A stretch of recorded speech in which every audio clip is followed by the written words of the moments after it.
What is up, Friday Nighters? Welcome back to another episode of Just Another Friday Night.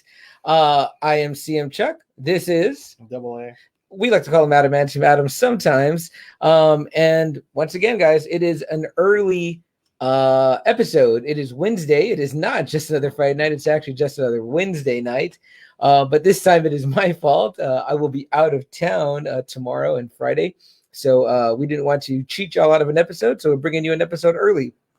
And we're going to do a little different this time because we're going to go ahead and not drop the audio until for the audio listeners until Friday, as well as the YouTube will wait till Friday to drop that. But if you're here tonight, you can see it early, right? Double A. Yes. So if you're catching us live on Facebook, then we're here now to be here with you and hang out with you on a Wednesday night. Maybe you're off tomorrow. Maybe you're going to be on vacation like me and do some boozing tonight. You know what I mean?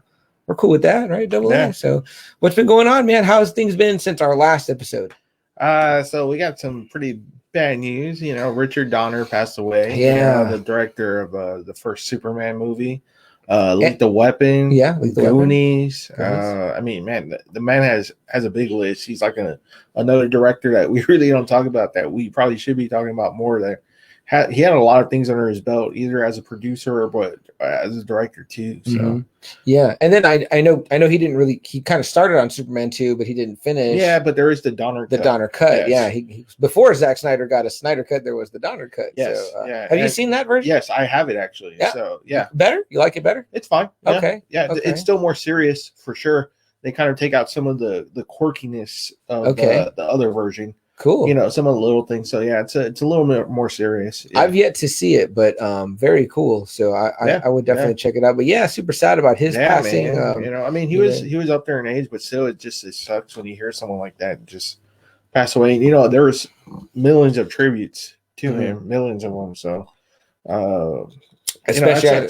Yeah, big time. And especially with a lot of these movies like the Goonies, it's just like so often that movie pops up somewhere and there's like so much like fan love for that one. Or what do people say that it's like, Stranger Things reminds them of the Goonies, you know what I mean? Or just things like that. I mean, like Lethal Weapon, obviously iconic. The buddy movie, the cop buddy movie, and the first Superman, I mean, it's like the one that set it all off, you know what I mean? Christopher Reeve, amazing casting. I mean, those that iconic music, you know what I mean? So that's unbelievable. But what a career, what a life, man. Richard Donner, man, rest in peace. So we got Jason Ruiz in the house. Jason from Hondo. Up, Jason? He says, what's up, bro? What's up, man? Thanks for joining us early in the week. I tried to get out as much notice as I could that we were going to be on early this week, but I didn't really have I didn't do a great job of letting everyone know we were going to be on this early in the week, but here we are. It's early in the week, but we're here, and we're happy to be here with you guys on a Wednesday night or whatever. But what are you guys getting up to?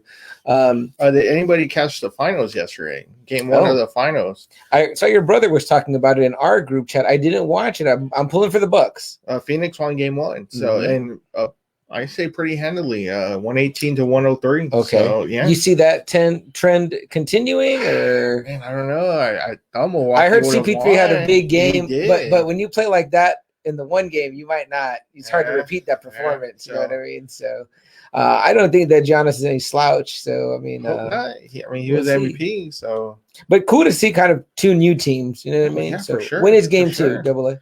It's probably either going to be tomorrow, probably. Okay. They always like to do it like one game, one rest, one game.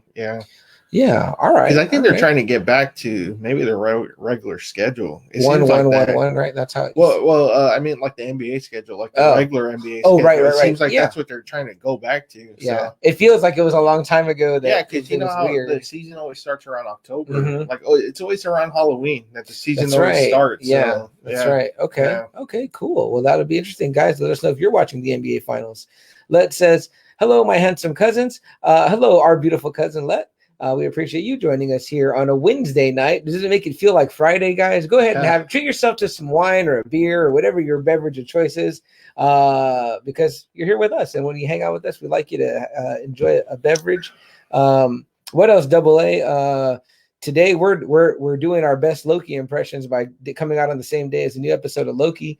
Did you watch already? Yes, I did. Oh man, I liked it. That show is a good episode. fucking phenomenal. I cannot wait to talk about it with this guy and all of you. Guys, it's worth the price of admission to Disney Plus. So go watch Loki is all I can tell you, man. Tom Hiddleston is killing the game. Not to mention Owen Wilson is killing the game. It's fantastic in that. Richard E. Grant, I'd say, was the MVP of this episode. Very cool. Big time. It doesn't take much for me to get teary-eyed, but there I was, right? So and then 2 more days, man, we got Black Widow. Yeah. You're gonna go first night, or what's your plan for Black Widow? I would like to see it at the movies, but we'll see how it plays out. Okay. If I can't be able to go, I will get it on Disney Plus. I'm gonna watch either way. Either at the theater. If I can't make it, I'm gonna. You think we'll do that at an episode? Let's see how we feel after watching it. Okay, let's see how we feel after. We might have to beat out the Now Watch This guys, because they might try to beat us to the punch on the Black Widow. I don't know. Maybe. What movie were they supposed to watch? Oh, Quiet Place. Quiet Place. Quiet Place 2. Yeah, I think Lucky still might not have seen it yet. So, Aaron B says, "Sweet shirts." Thank you very much, Aaron. Speaking of, glad you're here. Our buddy Gabe Flores, if you remember our episode, Pressing the Issue, he fixed mine. Oh man, how nice is that? He said this one was a little hard because it was beat up, which is fine. But he said this one came out super awesome, super clean. He was able to. I haven't even touched them because I haven't opened it. I'm not going to open them until you send them off, right? Yeah, because he cleaned off. Remember in our episode, he cleaned off all the fingerprints and all the oil. So let me take a look at that. Pictures. That I've seen, it looks clean. Yeah, the picture that I've seen, there's like a big 133 on the back of this. It's all white. He was able to take that marker off completely without damaging the comic. So Aaron, I was gonna say, I know you always like to kind of flip stuff around. So I mean, old comic books. If you ever want old comic books and they look pretty beat up, I would say hit up Gabe Flores because he can do wonders with. Even like these books, these are from the 60s, like 64, 65, and he made them look pretty damn clean. So, Gabe, thank you so much for everything you did. These came out great, and I'm going to be sending these to CGC so I can finally stop having these out, have them pressed, sealed up, and that's it. And then I can probably sell these, give them another few years, probably 1,000 each for each. Yeah, Gabe, if you hear this episode, even after the fact, Gabe, give us your estimate on the grade. Did he give you an estimate? No.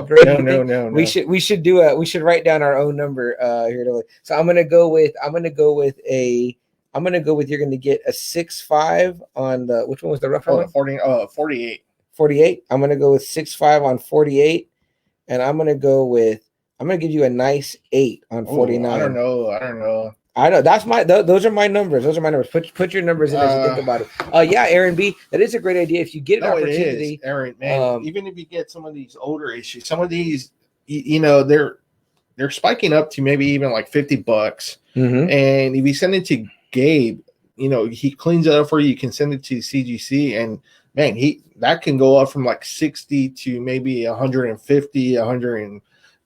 Maybe even 200 for certain issues that you can probably pick up for like $50. Like I said, just like $50, and that's a really good business you kind of get into. You kind of drop some money, but then you make money. So I mean, it's and the good thing, Aaron, is that guys that kind of know what to look for, and you have so many places to look. And Aaron, it's not just nerds that are buying this, like comic book nerds. There are actually high investment people that are looking at these comics now, and they're snatching these up because they're a lot of these comics, they're only going to keep on going up and up. A lot of these aren't going to go down anymore. Yeah, you don't even have to really be that into it to know that you want to make money off it. I mean, you asked me recently what I would like to sell. I would definitely love to be more of this, but half price books, yard sales. Of course, there's the comic book shops, but even eBay, flea markets, eBay. Oh yeah, man, you could definitely get some wins, whatever. Normally we're looking for things for our own collection. Well, I don't even have that thought really. Of course, those are going to be double A's. He's going to keep until he's dead, probably. Say for instance, you see that one CM right there, Black Adam, the Alex Ross cover. Yeah. Okay, I got that for like about $3. It's going on that Key Collector app. It's going for about like over 170 now. Oh wow, nice. And that's nuts. I never would have thought that. Would have even blown up. So and it's crazy, man, because it's like Mario Delgado was teaching us, Aaron, that you got to kind of follow trends and and see, like, hey, there's a movie of this coming out next week. I got some really beautiful stuff today delivered. Chris Rizzo, thank you so much for coming out today, man, and making that delivery for me. Wonderful stuff you had in your Buy It Now auction on Invincible Comics and more. Aaron, I'll invite you to that auction site. Really great guys in there. Good spot. Yeah, you say you've been able to pick up. Oh yeah, some pretty really great issues. stuff. Some of the stuff I don't know what it is, but it's beautiful covers. These guys are really nice guys. You can maybe pick up a decent comic and make some pretty good cash up from it. So yeah, and they give you a description there. They'll give you a little description, but I mean, let's just say you go into one of these auctions, and I'll invite you to the group. You say I'm going to just spend $50 on this or whatever. You buy 5-10 books, and then you decide, you get impressed by Gabe, and then you maybe want to get them graded or whatever. You're gonna once it's in the slab and it's graded. I mean, it already goes up. It goes up a lot. So yeah, you did that. Just like anything now that's being graded, it just goes up. Who else we got in the comments? Double A. Rich is in the house. He said, "What's up?" Joe's in the house. Said, "What's up?" So we got our regular crew. Our Friday night crew coming in. The Friday night crew is in effect. So yeah, we said, what's up, Joe? What's up, Rich? Appreciate you guys being here. All right, guys. Also, I want to show you something really quickly. I met up with Annie at Deuces Mercado. Y'all know Annie over there, who does a lot of our San Antonio-based merch that we do here. Stuff we get from her is exclusive to her. You can get a lot of our stuff on 3leggedrabbit.com. So definitely go and check them out if you want stuff from Just Another Friday Night t-shirts. But I work with her sometimes on doing different designs. And so we got one back. And I got a small limited run. This is our first ever front and back t-shirt, guys. So it goes a little bit more, 23 for this one. But boom, check this out for you guys, the Friday Night Faithful. Right there. If you are a Friday nighter and you're one of the Friday Night Faithful, you got to get you one of the Friday Night Faithful t-shirts right here. And these are only through me. These are not at 3leggedраbbit.com, but there's other merchandise at and these have a back. See, it's got what I call our third logo there on the back. It's a kind of a combination of our first two logos, but Annie created this as well over at Deuces Mercado. But I love this one. We've got it only this one gray with the red lettering. And then we've got it in the early, you can call it maybe Christmas double A, or would you call it maybe St. Patrick's Day, maybe? But you can also get it. You do love St. Patty's Day. I do love St. Patty's Day. You can also get it in green. Boom. Are you one of the Friday Night Faithful? Are you a Friday Nighter? Would you pay $23 for this t-shirt? I hope you would. And I only charge you, we only got to charge you guys a little bit more because the back logo is an upcharge for us to get it, another logo on there. But yeah, guys, so I got a limited run of those, limited sizes. Let me know what you think. Let me know if I can get you one. Send me a message on Facebook or Instagram or Twitter. You can get a hold of either one of us that way and let me know what size you need and then what color you want, and I can see if we have it. But super love that logo she designed. I told her what I wanted and she was able to create something with that. And so me and Double A are fans. I'm going to buy one of each myself for myself so I can wear on vacation, right, Double A? Yeah. So there's definitely that. Let's see.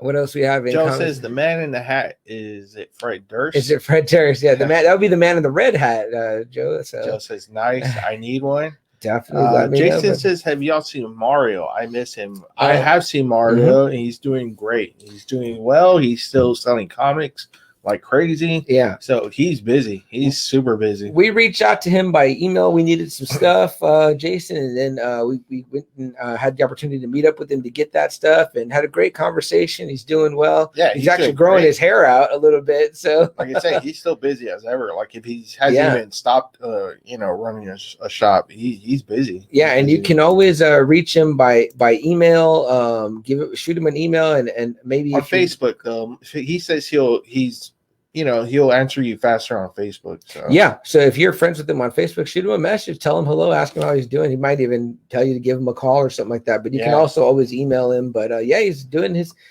thing, man. He's got rocking, he's rolling, he's busy. So he's got slab books going out to get slabbed and slab books coming back in. I mean, I think he says that they're a little bit behind schedule, but he's got enough out there that he's got waves coming in probably. Yes, he will. So lots of great high quality slab books from Mario Delgado. So who else we got here? Kara says, hi, Kara. Kara says, get more sizes. Okay, awesome. And Aaron says, I'll get one. Aaron, greatly appreciate that, man.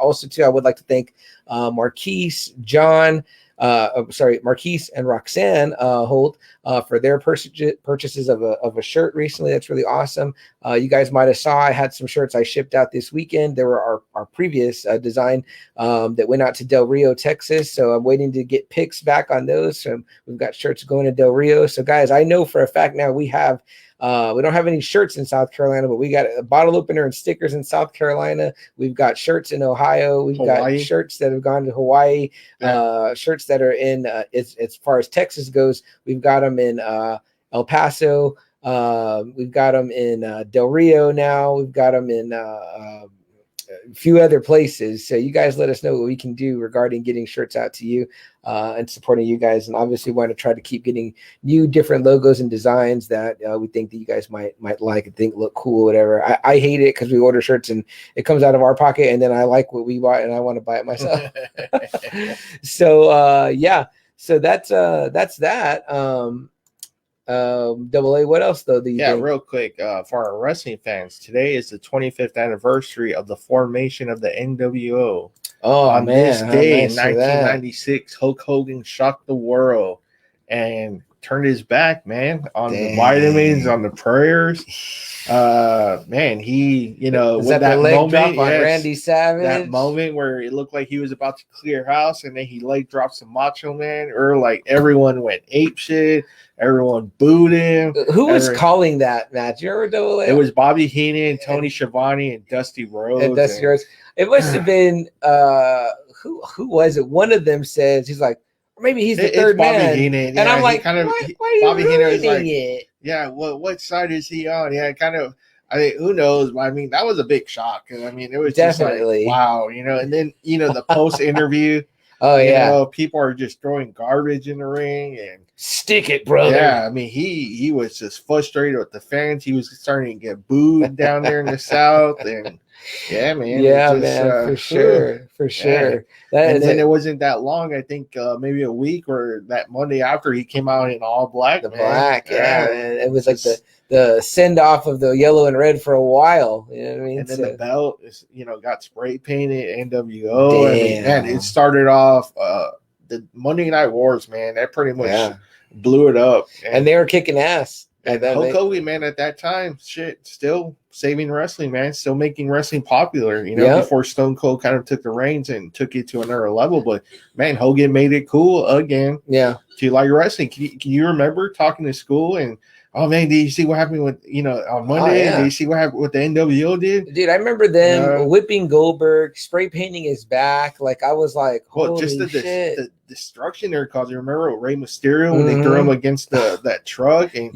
man, the beat downs they would just give people. I mean, the biggest thing for me, Double A, is I was always a WWE guy through and through. Like, I never even bothered. I knew of Sting, and probably that was it. Maybe Luger, like Lex Luger, Flair, Flair, and I remember thinking like those guys were cool, but I didn't know any of those other guys. I never even bothered to flip to that channel. But man, once all that started happening, it was like you couldn't. You had to look because everybody was talking about it. Everybody was. If you were a wrestling everybody kid, was for live. Oh yeah. I was gonna say if there was a shirt after the Austin 316 shirt, it was definitely that NWO. No, I think it was that one was first. Really? Before Austin really blew up in '97.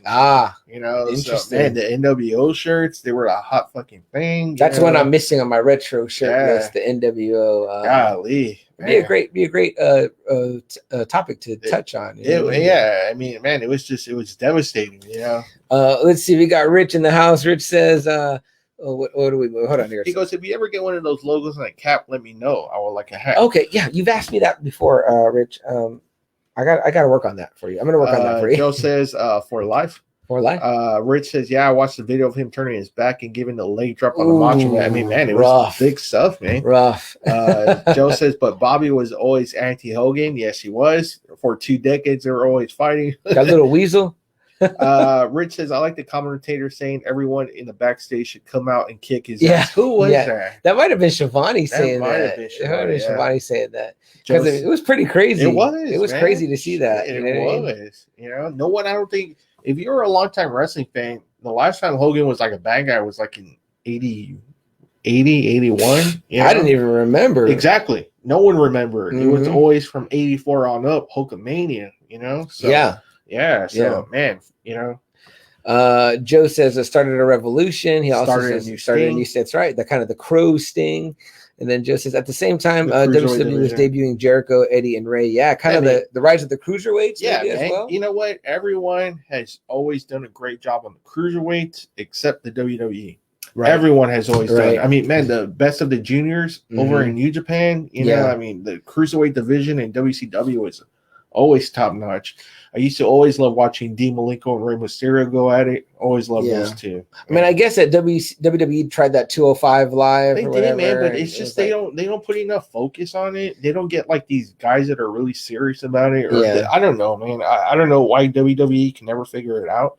I mean, you could say, I wonder if NXT is. It's almost like that because a lot of those guys are kind of that size. I feel like. I mean, most of them are. They just happen to be now. Yeah. But yeah, it's hard to say. Rich says watching WCW, those shows were intense when NWO fans would throw stuff in the ring. Man, they throw stuff the at South, them. Remember? It was just always dirty in the South. I remember seeing Scott Hall, like, you know, batting stuff away. He would be like, because it would be coming right there. Throw a beer right at his damn face. It got so bad that I didn't see this when it was happening, but apparently it happened, like, I don't know, maybe off camera. I think some fan was so pissed off that Hogan turned that one of them tried coming in the ring. Oh wow! And they said Scott Hall gave that dude a major beatdown. You know, even before he even like right when the fan was like kind of sliding in. You know, that's a weak moment right there. Oh man, Hall just got it. I mean, man, you're talking about a 6'7", 260-pound man.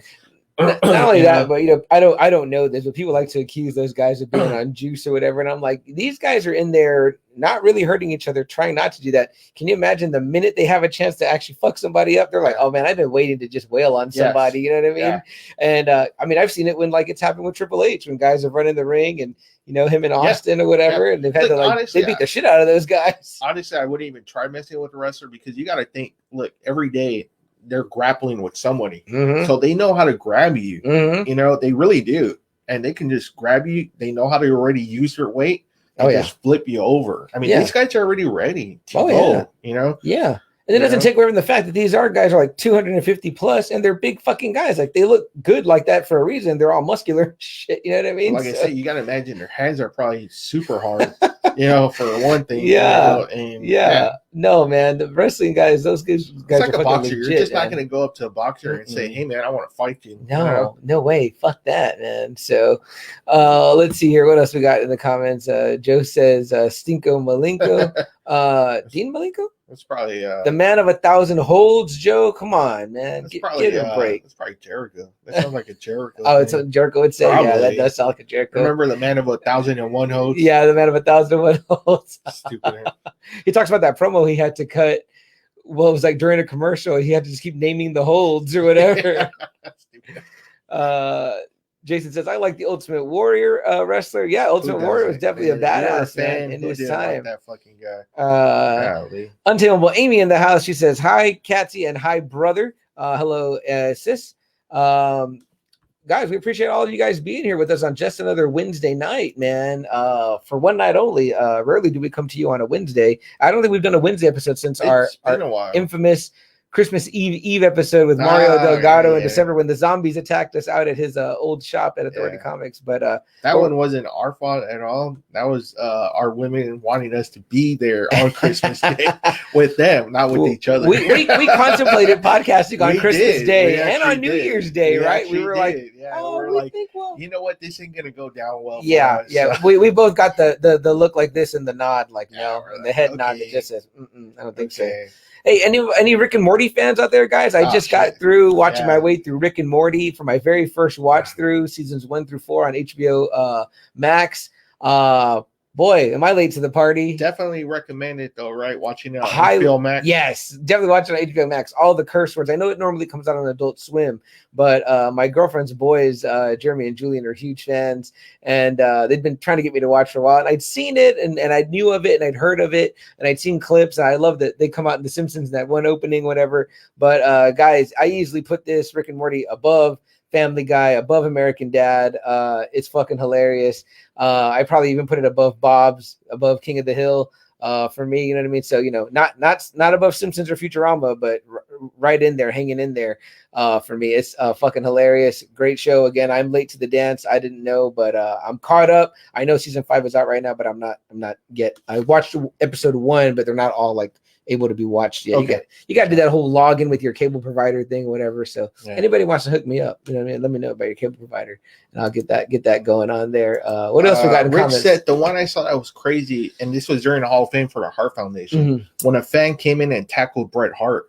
This was like a few years ago. Yeah, that was during a Hall of Fame, wrestlers right? heard him, and the wrestlers jumped that dude, and Ronda Rousey's husband even got involved. Yeah, man. I mean, you're touching fucking royalty there. And, to even have the balls to even try to tackle. I mean, Bret Hart's already been through enough. I know. With the that stroke guy and of all everything, guys. I know. It was like he was probably like thinking, like, man, fucking Vince. I bet you he was probably thinking that, so. Well, shit, Double A, you had the distinction of being in the camel clutch from Sergeant Slaughter. I mean, like, did he kind of get you kind of rough, or was it? He was gentle. Shit. You know what I mean? Yeah. Like, I mean, I've been there, next to Jake and all that too, whatever. These guys are like big men. You know what I mean? Like, they're not fucking big. They're all like big guys. You know what I mean? It's just like, fuck that. I'm not trying to, you don't even know. I mean, this guy might be waiting. For this guy to have balls, though, with all the young wrestlers sitting around him, knowing that they were going to jump in as soon as he tackled him. Yeah. What a dumb fuck. I would have took him into the back and beat the shit out of him. Oh, for sure. I would have some wrestlers justice there. Joe says, I was a jerkaholic, the man of 3,000 hoes. Amy says, of course, Undertaker. Oh, that's right. Yeah. Amy says, Rick. I'm Pickle Rick. Rick says, Joe says, Rick and Morty so good. Pickle Rick rules. Yeah, that was a funny ass episode. And Amy says, I love your shirt, Cat. I told him I loved it too, and I would really like to get one of those for myself. If anybody out there, I was at Heroes and Fantasies. There you go. There you go. And they have plenty. They have plenty of these. I thought I might have saw it on Dragon's Layer's site too, but maybe it might be at both. The one where I got this from was at Heroes. Yeah, and like I said, they have plenty of these. So, and guys, another Facebook group, if you like comic books, to go join. Again, just a reminder, go join Invincible Comics and more. I'll have them a tag next week on here so that we can give them a shout out. I'm also going to show some things I got from them. One of their 2 great moderators, page admins is Chris, also Alfred does an auction every Friday where you can get great deals on books. I did one of his auctions recently when we weren't on a Friday, and it was fun. It was neat to be on, or whatever. Alfred's got he has a podcast too. I got to get the name of it down specifically, but it's a great he's got a great voice for podcasting. So, and he's very, very personable. So being on an auction with Alfred is pretty cool. And I'll show you guys what I got last week. I've still yet to show you guys what I got from Mario Delgado. I got to bring those 2 books into. Yeah, you do, because that was a badass comic. Yeah. So I've got some show and tell for y'all in the next episode, guys. Next week will be early again on a Thursday night. Again, that one is my fault. I'm very sorry, but that will be the last one for the rest of the month. So join us next week on Thursday night. Again, one night early. Anthony says, was that a trick of vodka, Chuck, or just water? Just water, Anthony, for right now. Yeah, tomorrow I go on vacation, so who knows what the fates may hold. I think Double A here would be happy if I maybe had a swig. I'm happy either way. So. I appreciate it, man. I appreciate everyone that has supported me. Foxy Roxy made us some mocktails for the 4th of July, so cool. No alcohol cocktails. I was drinking some non-alcoholic beer. Budweiser makes a non-alcoholic beer. I only had one on July 4th. Yeah. So I only had one. Marquise drank one with me. He drank a non-alcoholic beer to try it. So pretty cool. You know what I mean? But, I was watching the hot dog eating contest and making my own burgers and hot dogs. Nice. Yeah. You see some fireworks? You get to see some fireworks everywhere in my area was just popping them like crazy. Awesome. Awesome. Real quick, Rich says, I was just reading the news on Terry Funk. That's so sad to hear what he's going through. I know, big prayers for Terry Funk. Hopefully he gets better. Him and Mr. Wonderful Paul Orndorff. They're sick right now, or just financial stuff? No, sick. So I hope Mr. Wonderful and the Funkster get better. So definitely, guys, include those two guys in your prayers tonight for those two icons of wrestling for sure. And he says, I know what fate awaits you, bro. And she says, but super proud of you sticking to your guns. Today will be 45 days, guys, without any real alcohol. I did have some near beer, though. One of them that I was drinking, Beck's, had a 0.5 or whatever. But, good to just take a... But the other ones I was drinking, the Heineken 00, the Bud was a 00. So just my own way, guys, of taking a break, taking a mental cleanse and a mental reset. So good to do that every now and then. I have a great nurse friend, Diane. She lives in Austin with her boyfriend, and she does that. She'll put on her Facebook, all right, I'm going out drinking tonight, and then I'm off for 3 months. And she'll just take 3 months off just to give the old liver and the body a reset. So, hey, man, I think some of our Friday nighters don't drink at all. Yeah, actually, I was going to. Rich just came in. That's awesome, bro. It's been 2 years for me with no alcohol. Rich. So. Very cool, man. Yeah, he says you can definitely do it. Yeah, and my girlfriend was doing it with me, so that was nice too, whatever. So, like I said, just a nice little break, you know what I mean, and a reset. Yeah, I mean, when he told me to, I was like, that's no problem. Yeah, I told him, I said, hey, you still drink on Friday, man? That's like, part of our shtick here or whatever. But he goes, no, if you're not doing it, I'm not going to do it too. So I appreciate that greatly. Oh, and we went right into the break, guys. So, I think that's the last of our comments. So we'll wait for our audio to load here, guys. And again, this will be up on Facebook, this video. But I'm not going to put the YouTube out until Friday. So that way it kind of sticks with our Friday night. And I won't put the audio up until Friday, but you'll see everything else will be out there beforehand. You know what? I don't like about doing it that way. Double A is that I can't put the tweet out and the way I do the tweet and the Facebook share, because the way Anchor works is like once I put it up, it allows me to share. But when I don't do it that way, but we'll just share it anyway. You normally share them anyway onto our group and stuff, so it'll be good. Joe says, "Yeah, man, I usually only do on Fridays." Because of peer pressure from a pod I watch. Oh, I don't know. That is. What podcast is that? I don't know that show.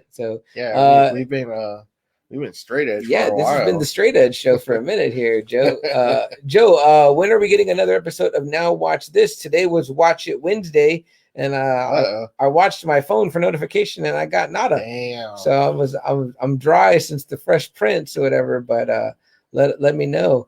Aaron B mentions the Boozecast, the legendary Boozecast. The legendary Boozecast. Guys, I have heard rumblings there may be a comeback. In the Friends reunion? It could be the Friends reunion. Yeah, the Fresh Prince reunion. There is rumblings. There's talks between Marquise and Aaron and myself, and maybe a resurgence. So again, that was a classic, a hilarious podcast.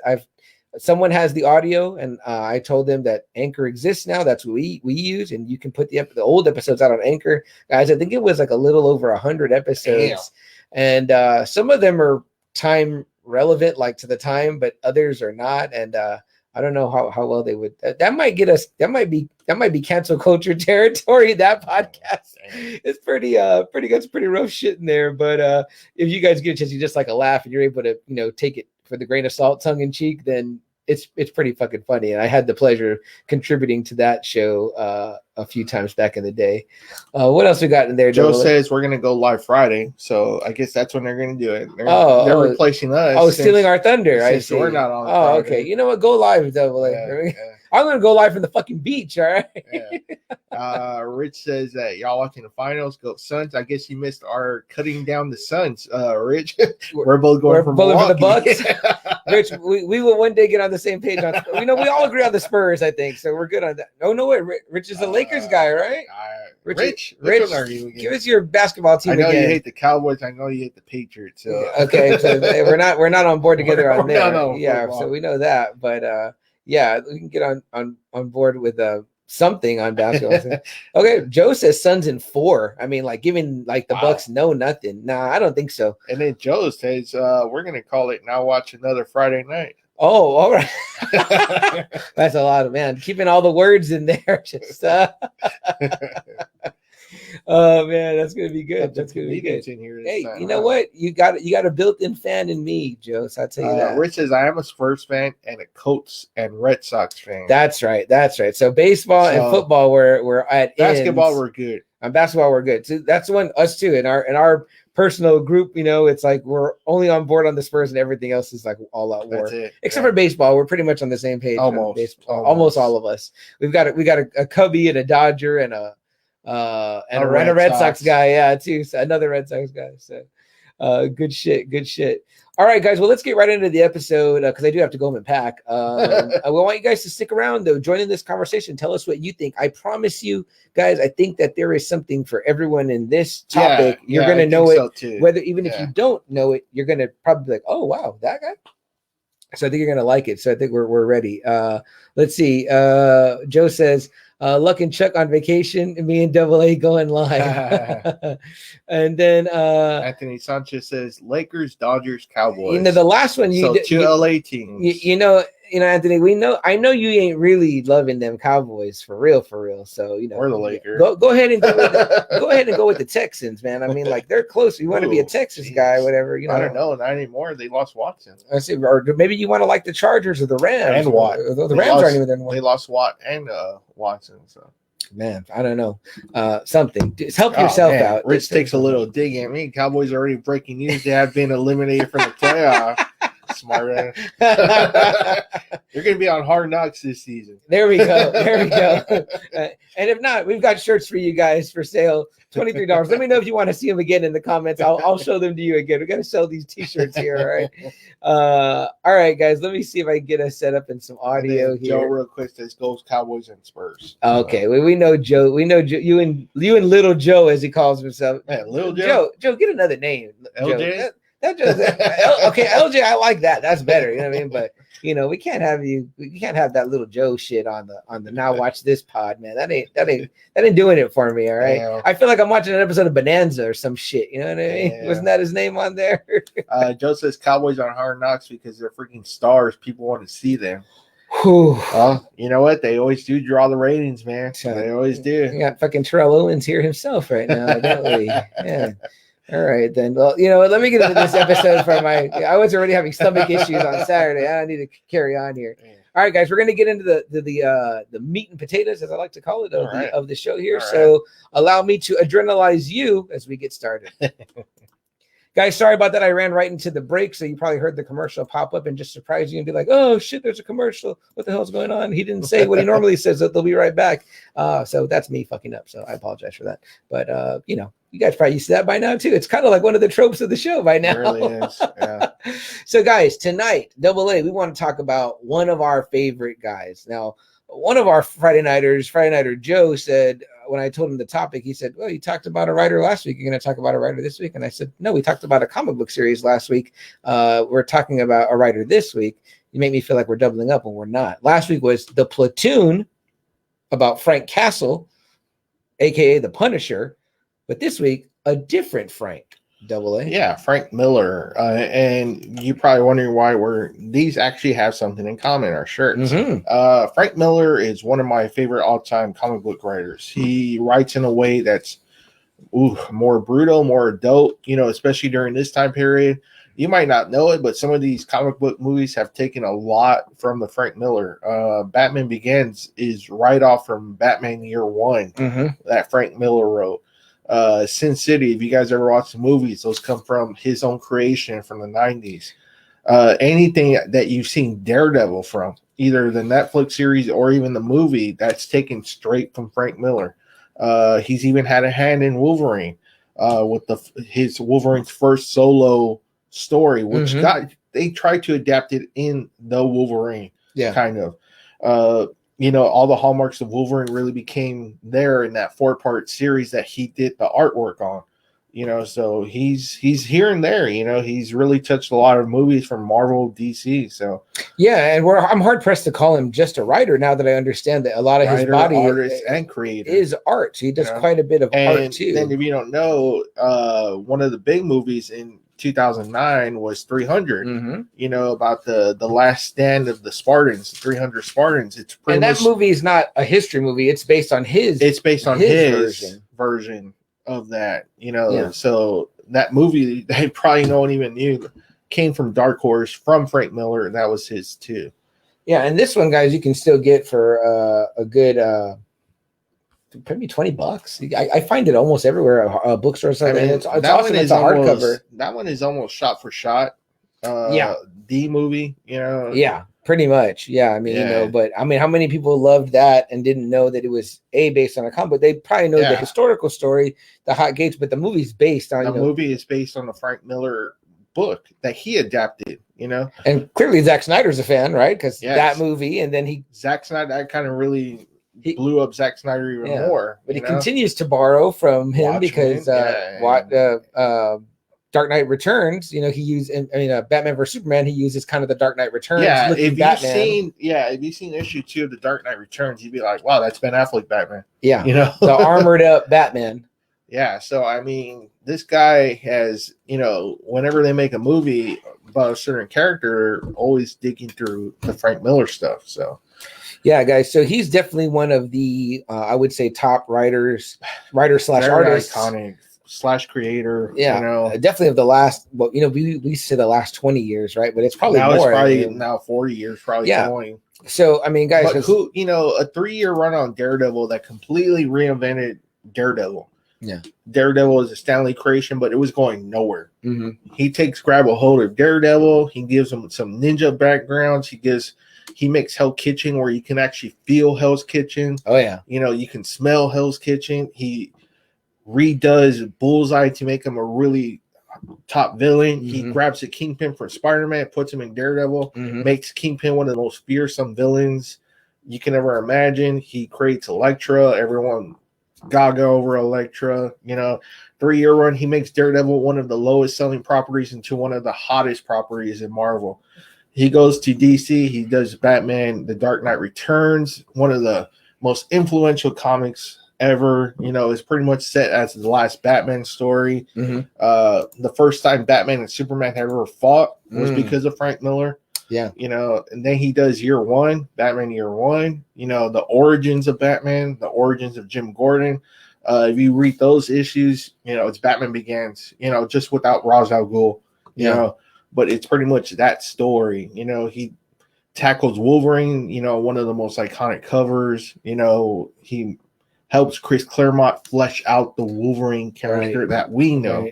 I'm sure that the art in that book, if the coverage or any indication, it's beautiful. You know, the classic hair that Wolverine we know him to have, the cigar smoking. I mean, your artist takes these things and puts them into the image that you're viewing, although you might be reading another writer's words, but together it forms that in your mind. So the artist kind of like does the pictures kind of first, depending on how they work, and then the writer kind of fills in, but he's pretty much, the artist is doing the story for you almost. You know, you just got to find the right words.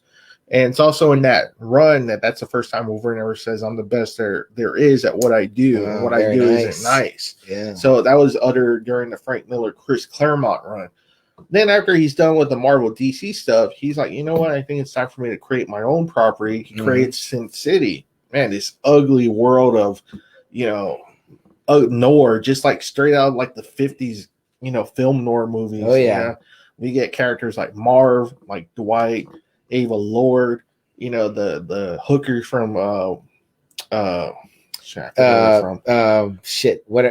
you call it? Old Town. You know, you get serial killers, you get corrupt politicians, you get dirty cops. Man, it reeks of just, you know, corruption. Katie's Bar. I mean, you know, the stuff became so iconic.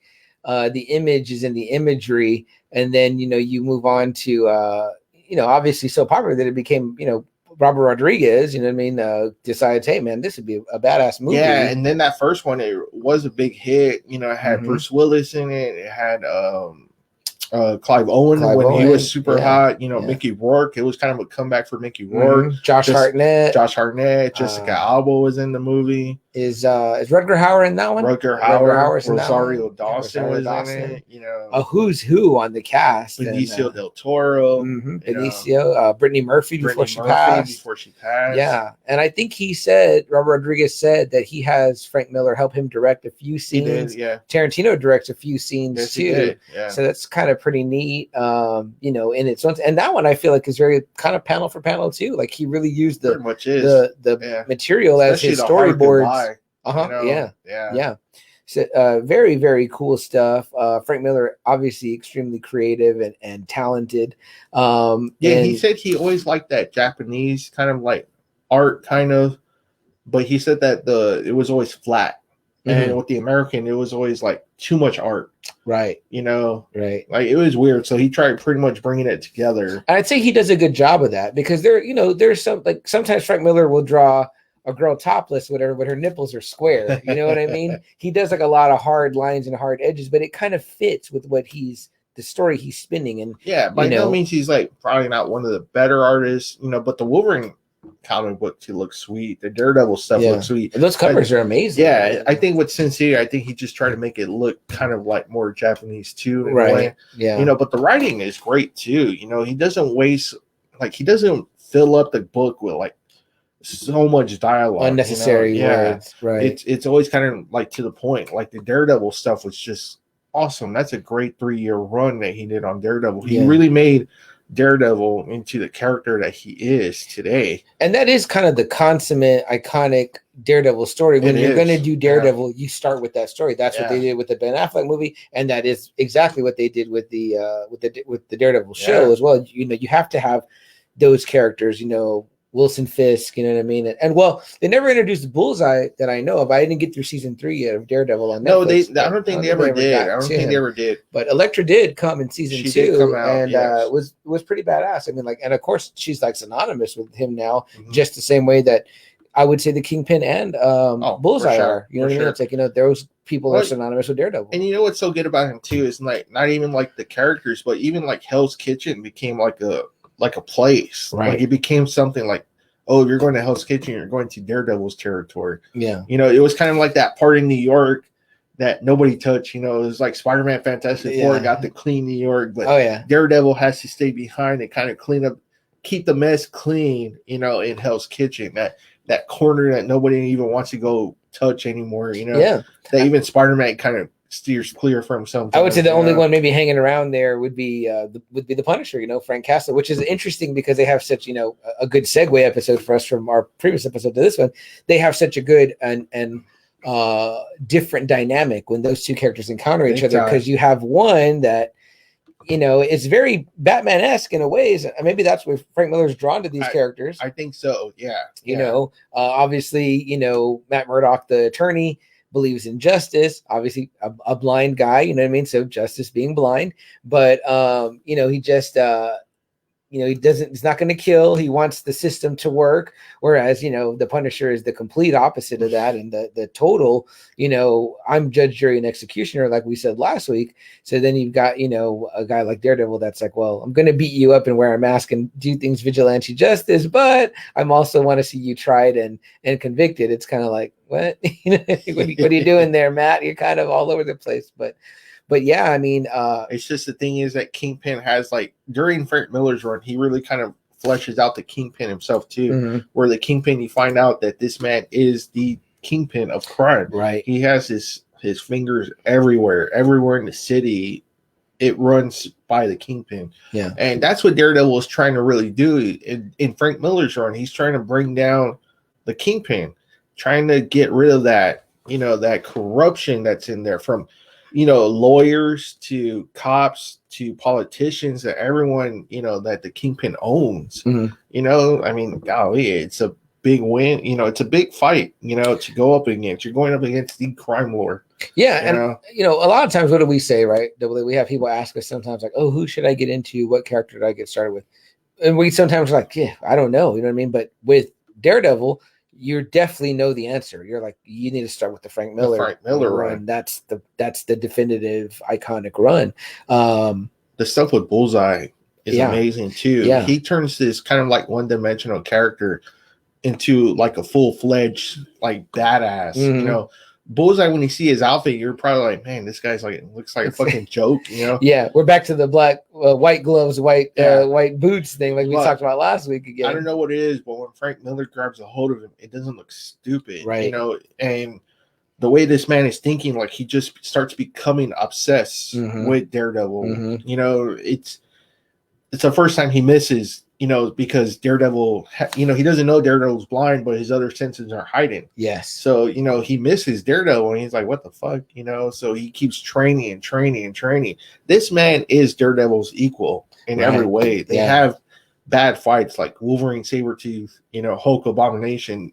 It's Daredevil and Bullseye. This is a man that absolutely hates Matt Murdock, Daredevil, you know, and Frank Miller does a really great job of really pushing Bullseye to his absolute potential to where now he's like one of the top villains. Every time he pops out, you're just like, oh shit, it's Bullseye now. You know, like this man has gone one-on-one with Captain America. This man has gone one-on-one with the Punisher. Yeah. You know, he's not I think Wolverine too. Yeah, and Wolverine too. This guy is not, you know, someone to fuck around with, you know. Yeah, no, for sure. Yeah, Bullseye definitely a badass. So yeah, to be able to get him on screen would be super cool if that ever happens. You know, if they ever decide to launch Daredevil again.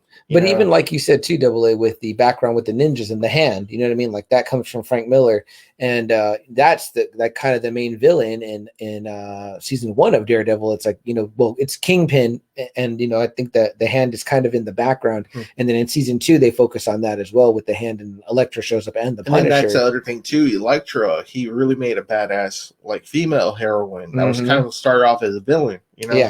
And makes her have the past, you know, where her and Matt were lovers in college, but then she, you know, disappeared on him, you know, comes back and she's this hired assassin. Right. You know, I mean, wow, hired assassin. Yeah. You know, you're just like, God damn, like what the fuck? You know? It's a cool dynamic too with them where it's like, you know, I mean, she's on the side too of killing, obviously. Yeah, because she's getting paid by Daredevil. When he encounters her, she's about to kill Foggy.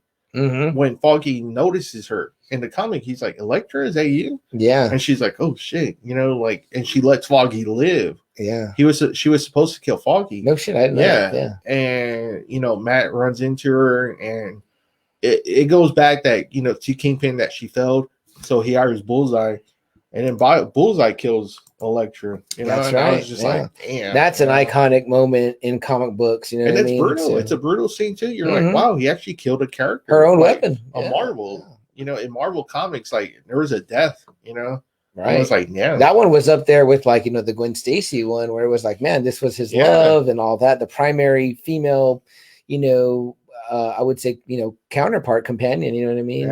And then to have her go out like that, and then at his hands just heightens his stock, right? Bullseye stock. So it really did. It really sure did. And but you know what? Elektra too was kind of like that foreshadowing of the women that he was going to end up creating. Right. Pretty much like in Sin City. Yeah. You know, especially with Mijo. Yeah. You know, I mean, golly, you know. So it's definitely like a borrowing from his own kind of, you know, except her, she's like almost unbeatable, you know. Right. Which is kind of neat, right? You have this, you know, for sure. Well, Elektra's Greek, but we like the play, you know what I mean? Yeah. But Mijo in Sin City, obviously Asian descent. I mean, but again, like a total fucking badass, whatever. And that's cool too that he you know, he writes women pretty strong. You know, he does write the women pretty strong. He doesn't shy away from making them badasses. No, for her being an equal to Daredevil and Bullseye, and you know, standing, you know, on the same level as a Kingpin, it's pretty crazy. Yeah. No, yeah, definitely good stuff. So on Daredevil, this, you know, 3-year, you know, run, he takes Daredevil to new heights, you know. And at that time he's writing and drawing, right? Yes. Okay. Yeah, that, you know, Daredevil I'd never seen before, you know, and he stays there. He becomes a Marvel mainstay, you know. He creates Elektra, who becomes super popular. He takes Bullseye, makes him super badass. He takes a Kingpin and makes him really the Kingpin of crime that we know. Yeah. You know, and he introduces the hand, like you said. He introduces Stick, you know, the man who teaches both of them, Daredevil and Elektra. Yeah. You know, so, and like I say, he makes Hell's Kitchen a place in Marvel that you're like, oh, man. You know, if you ever hear Hell's Kitchen in a Marvel show or a Marvel series, you're right away thinking, man, are we going to see Daredevil? Yeah. Like, holy shit. That's Daredevil's territory. Man, you get pumped up. You're like, shit, Murdoch and, Nelson and Murdoch, you know? I haven't talked about it in a while, but like the Spider-Man game that I was playing, and I'm sure there's much more in the new Spider-Man, the Miles Morales game, which I haven't played yet. But when I was playing that game, it's neat because you're web swinging through New York. The whole game takes place there in New York. So you come across little things like, you come across the Sanctum Sanctorum, you come across Avengers Tower, Nice. but you also come across Nelson and Murdoch, attorneys at law. And it's like so neat because you're just like, oh shit, like this is like, their spot or whatever. But so that really kind of what grabbed me for Frank Miller. I was kind of like, we kind of treat these kind of like the same like as movies that we like, right? Like when we find a movie we like, we want to keep seeing what that director does, right? Totally. Right. Okay. Totally. So the thing with comics too is like us. We're like, okay, well, shit, Frank Miller, legendary run. He made me a big fan of Daredevil. I love the writing, I love the art. I was like, what else did he do? And that's when you start looking, and then that's when you find out. He did the Dark Knight Returns. So he went from, like you said, kind of like another character that was kind of like Batman, Daredevil, and he changes Batman. He flips it upside down. He makes Batman kind of what we know Batman now is. Yeah. Before that, it was still kind of lighthearted Batman. I mean, he was dark, but it wasn't, he was a team player. He was in, Justice League of America, laughing, talking, blah, blah, blah. When he grabbed a hold of Batman, it was a whole different story. It was just totally different. I mean, darker, more brooding, more violence. He made Batman what he is today. Again, he's the first one to pretty much have him and Superman fight. That was the first time they had been best friends up to that point. Yeah. And then after his book came out, that's when they start having that kind of like rift in the relationship, because he's like, the way he described it on the doc I was watching, Superman's a big Boy Scout. Batman is not. No. He goes, these two men would not get along. That's what he was quoted as saying. He was like, these two men would not get along whatsoever. Yeah. One uses fear, the other one is hope. Sure. He's like, no, almost polar opposites. He's like, no, these guys would just be fighting all the time. Yeah. So yeah. And that I feel like for the longest time, number one, I can remember like on the back of or inside of every comic book I was reading in the 90s, I felt like I would see that classic image with the lightning bolt where Batman's coming down, and it was called The Dark Knight Returns. And I remember thinking to myself, like, returns from where? That's what I kept thinking. I was like, what is he return? And I always thought that the image looked so cool. And I remember seeing it in comic book stores, but I just didn't read that much Batman back then when I was younger. But The Dark Knight Returns always, when people talk about iconic comic books, you always hear The Watchmen. And then the next one you hear is like The Dark Knight Returns. It's like, if you never read comic books, or if you don't like comics, you can read them, that they stand up on their own. They're just like a book, you know what I mean? Like, it's like you said, it's like a movie. You keep hearing about this movie. You keep hearing about it until you finally want to see it yourself, right? That's kind of how this was for us. Yep. We used to buy Wizard, and every so often they would have like a list of things you must read, or the top 10 graphic novels, right? Or, it was always 100 greatest comic books, something, right? I mean?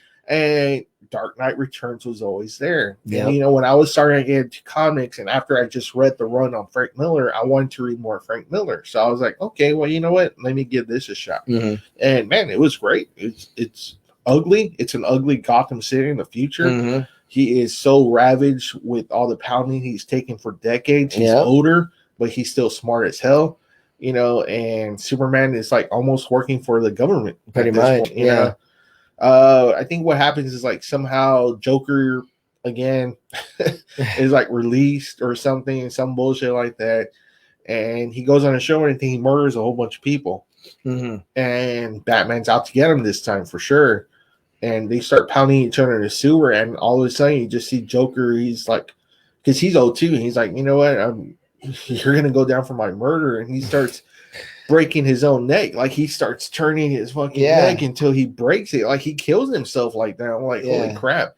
And somehow he gets blamed for that murder. And so he goes on the run, but he's, technology has gotten so much better. He's able to hide until that's when the government finally has to call him Superman. Yeah. And then there's like those mutants too that are running around or whatever. And there's like these like Batman fanatics, and like, It's crazy. It's like it's supposed to be set in the future, although this book came out in the 80s, I think. Yes. So it would probably be like maybe like our time now, whatever. Probably now. It's more like dystopian in the book. So this is like a grizzled older Batman. Like, you know, I think they were saying that the Ben Affleck one was supposed to kind of be like that with the gray hair. It was funny because it kind of referenced that he was going to be like the Dark Knight Returns Batman. Yeah. And I was like, wow, okay, so even here they're still kind of reaching for the Frank Miller version, you know, of that Batman. Of course, when I first saw that trailer for Batman v Superman, you know, when they show him in that armor, if you've read The Dark Knight Returns, it's like you automatically your eyes get big because you're like, oh shit, they put him in that armor. Like that's the armor he fights Superman in, like in The Dark Knight Returns. Because the book is again, it's iconic. It's like non-comic book fans read it. Like it's just that well written or whatever. You know what I mean? It's got a little bit, I guess you could say, social commentary as well. It's like written in the Reagan era. During this time, yes. I mean, while he was doing this during the Reagan times, you know, Alan Moore was doing it during the what's her name? The Iron chick. From England. I forget her name, but she was like she was kind of like the Ronald Reagan of like over UK, there. And both of them were kind of writing social commentaries. It was just like I don't know, I guess, you know, during that time it's muddled. I mean, what time isn't muddled? Right. Politics, right? But I mean, it's again, you know, Green Arrow, that's where I first kind of found out about Green Arrow was from this book, really. You know, Ollie, you know, shooting the the kryptonite arrow. That's right. You know, and I think they kind of use that, right, too, in the Batman versus Superman, right? That comes out. They use something, right? And I think in Kingdom Come they kind of reference maybe something like that too. Maybe I think so, but they're like kryptonite doesn't work on him anymore, right? So. In that one, but there's so many things. Like I think anytime that they show a kind of grizzled, beat up Batman, you automatically draw back to this one because you're thinking that's what I thought with the Ben Affleck, especially how big he is in that movie. Like even they make the suit look big too, like bulky or whatever. But that's how he's drawn. Like I saw it like that Dark Knight Returns issue too, when I was just like, that classic that's Ben Affleck right there. And that's how they're kind of drawn too, you know what I mean, like that bigger than life though. What's the story in Dark Knight Returns AA with Robin? It's because he obviously gets a new Robin. It's a female Robin, a younger, you know, female, a young girl. And you know, she's just there, kind of, you know, the young tech kind of. She's more into the tech, right? You know, she kind of helps him disappear, you know, and move around and help kind of guard Gotham, you know. So it's kind of like that, you know, taking her under her. Do they say anything about the old Robin? What happened? Or I don't remember if they say anything specific, but it's a really great. It was only 4 issues, right? 4 issues, but they're big, big issues. And then they collected it. They've collected it numerous times. There's hardcovers. I've been waiting to buy a nice hardcover, but they're always putting them out. In fact, they just released a box set. I don't know if you've seen this, but it's a slipcase box set where each issue is hardcover. Oh, and it goes into the slipcase. It's so nice. And then the images, the 4 issues, they form an image on the side. Yeah. It's really sharp looking. I've seen it, I think, maybe at the big Heroes and Fantasies we go to sometimes over there at Fortune. I need to check that one out. Yeah, and I was like, man, at the time I saw it, I want to say it was like very reasonably priced, but I was kind of like, what do I need another one for? But of course, as we do now, we talk about it. I'm like, damn, that would be really nice to have, you know, because I have a soft cover for our audio listeners. I'm showing it. Cool too. I like that cover too. That's a really great. Yeah. There's like CM says, there's been multiple versions of this collection. You know, that's how popular it is that they just keep reprinting. Yeah. The one I have, I think it says 10th year anniversary edition. So it was out, then it came back out, and then it's going to keep coming out because it is, again, always constantly referred to. You know what? When we did 3 Jokers, they don't really make with it. You know, the Joker's not really the prominent character. It's kind of like the past Joker, the kind of like the 60s, kind of like 70s Joker, and then more the 90s. Yeah. But the iconic stories we reference and the 3 Jokers, if you were to put one more story in there, it would definitely be The Dark Knight Returns. Yeah. Again, although the Joker is necessarily the primary, because there really isn't necessarily a villain. I mean, obviously him and Superman have their thing, but it's really more about kind of Batman really like against time in a way. You know what I mean? Against like time, against even the government, you know, kind of how the corruption has really reached all the way to the top. I think him too, he's kind of grown more like, you know, introverted, hardened, like he's real bad. Yeah, he's not, you know, there's, you know, I wouldn't say a descent into madness or No, nothing like it's not that. But insane. It's just like he keeps fighting and fighting. It's just like the corruption just keeps getting bigger and bigger. You know, it's almost like a never-ending battle. Yeah. You know? Well, the classic, Batman's kind of war on crime is that never-ending battle. But it is definitely on everyone's list of great comic books. Always is. It's on everyone's list. It's a must-read Batman story. If you're a Batman fan and you haven't read The Dark Knight Returns, you're not doing it right. And yeah, it's great. Frank Miller, it says here, with Klaus Jensen. Yeah, that's like a guy that he's always. I've had the pleasure of meeting him too. Super nice man. Okay. Yeah, he's always with Frank Miller on a lot of these classic key books. You'll always see Klaus with him. And it says, and Lynn Varley, who was his wife at one point. Really? Yeah, that was his wife, and she's again always on these books. Yeah, she's on the 300 one with them as well. So, yeah, so he always kept it tight with his collaborations on who he wanted to work with. So Dark Knight Returns, guys, I mean, it is a must read. It is a must own. So again, Daredevil proper, every time you see it, it's usually grabbed from the Frank Miller era, whether it be the Netflix or the movie, the Ben Affleck movie or the Charlie Cox series, or, Batman. It's, in Batman versus Superman, you see glimpses of that. I mean, Ben Affleck is that Dark Knight Returns, version. Even with the short horns and it's just modeled after that. I mean, it just tells you the impact this man had throughout the 80s. He had his fingers on it. Well, I mean, how often does a writer have, you do something that good and then, one property takes off for you, but then another one, you completely reinvent Daredevil, but then you also completely reinvent Batman. Yeah. To where this is a Batman that we know, Yeah. It's almost like those things that Frank Miller did for Daredevil for Batman. It's kind of woven into the fabric of the character for you, where when you think of them, you think of those things. Right now, like we always say, right? What's the top Batman story? You have to say Dark Knight Returns comes to mind. Absolutely. Pretty, clearly as a number one. You know, the Daredevil series, if you say, hey, what Daredevil series should I get into? The Frank Miller one. Right. I mean, you'll know them instantly. A lot of them have yellow backgrounds, or red. Yeah. It's red or yellow. That's the Frank Miller stuff. Right? Definitely cool shit.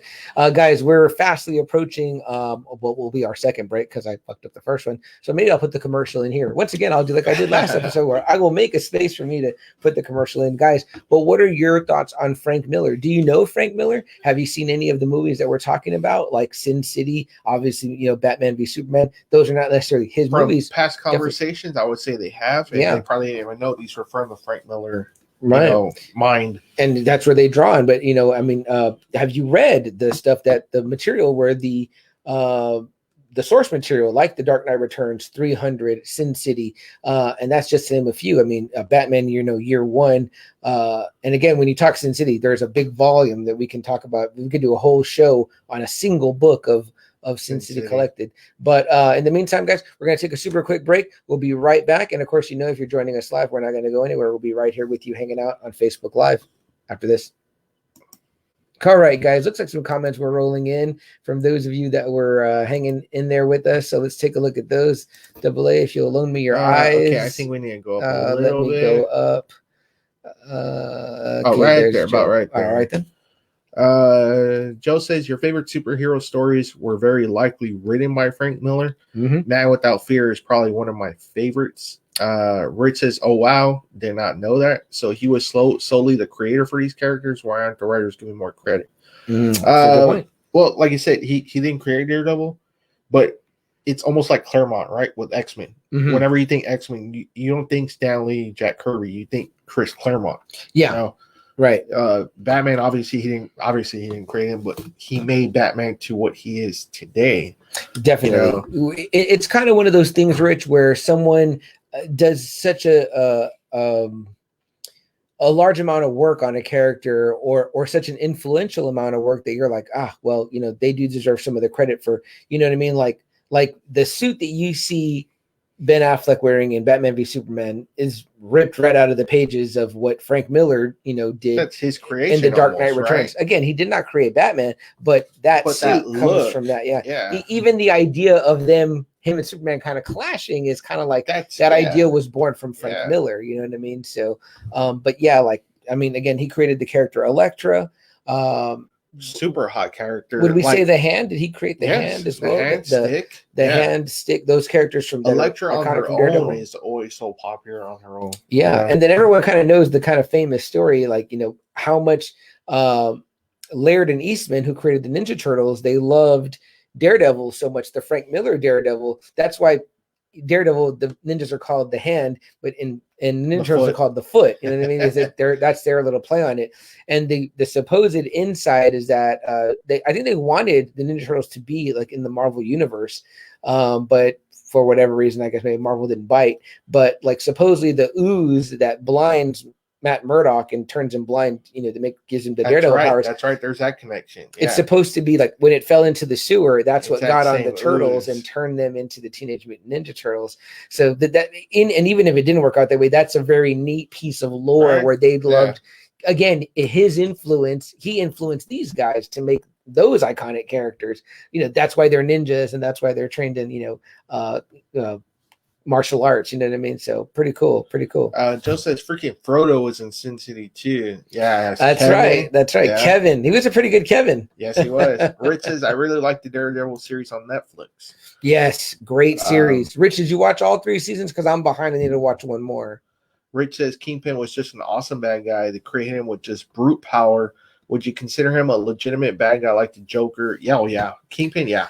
Yeah, yes. Definitely, man. Yes. Yeah. Especially, like you say, during this Daredevil run, Kingpin was more established as a guy running New York. Mm-hmm. You know, so, I mean, this guy is a badass villain on his own. Yeah, Rich, like the way that that Vincent D'Onofrio played him in the Daredevil series in Netflix, fantastic. Also, Michael Clark Duncan did a fantastic job.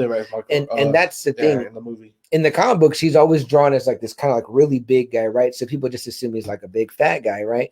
But even if you read like the Marvel cards and stuff, it says while his appearance is deceiving, he's like 300 pounds of like pure muscle because of the sumo training that he does and all the other training that he does. Right, like a big guy, but incredibly strong. Like that's why it's accurate when Michael Clark Duncan is like, you know, tossing him around and stuff like that, like to show. I think that's why they wanted to get a big like looking guy.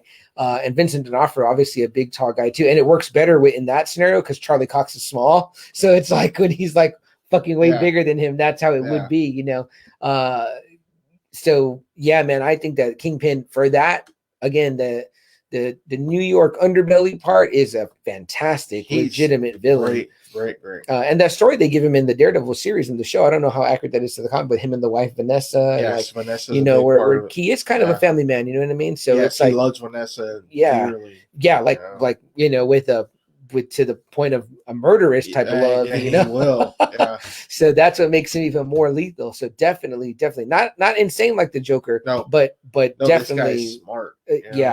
Very cunning, very like I said, he has the city pretty much under his control. Yeah, exactly. You know, even the heroes don't even know it, but they almost make it seem like no matter like what mafia or whatever you're dealing with, whether it be like Italian mafia, Yakuza, whatever, that no matter what, it all trails up to him. He's still the top. Like even guys like Rhino listen to him, Hammerhead listen to him. Yeah, you know, these guys are way stronger than the Kingpin, and even they bow down to the Kingpin. They're pretty much almost like I mean, they're above thugs, but they're like that level, like to Kingpin. Like Rhino's no slouch. Rhino is the powerhouse. Yeah, for sure. You know, he's gone one-on-one with the Hulk. You know, and so for him to listen to Kingpin, you know, that just tells you how much power the Kingpin has. You want to make money, and you want to be like, you know, doing well at crime. You got to be under the Kingpin. Yeah. Joe says Colin Farrell's Bullseye wasn't it. Do you agree? I was fine with Colin Farrell. I like Colin Farrell. I don't know that if I know enough about the Bullseye character to have said Colin Farrell wasn't or wasn't. Well, I didn't like the look. He was different. Yeah. Way different. Because he made him Irish. Yeah. For one. And then, the tattoo Bullseye. But you're familiar with the character. What did you feel about him as? You'd be a better one to ask on that question. Well, on this one, like when him and Matt really get personal, it's all about focus for him and just killing Daredevil. He sees Daredevil as the ultimate, almost like Kraven saw Spider-Man in Kraven's Last Hunt. Like that's the way he sees ultimate prey. Daredevil, you know? Yeah. And he's just focused. He, like I said, he trains really hard.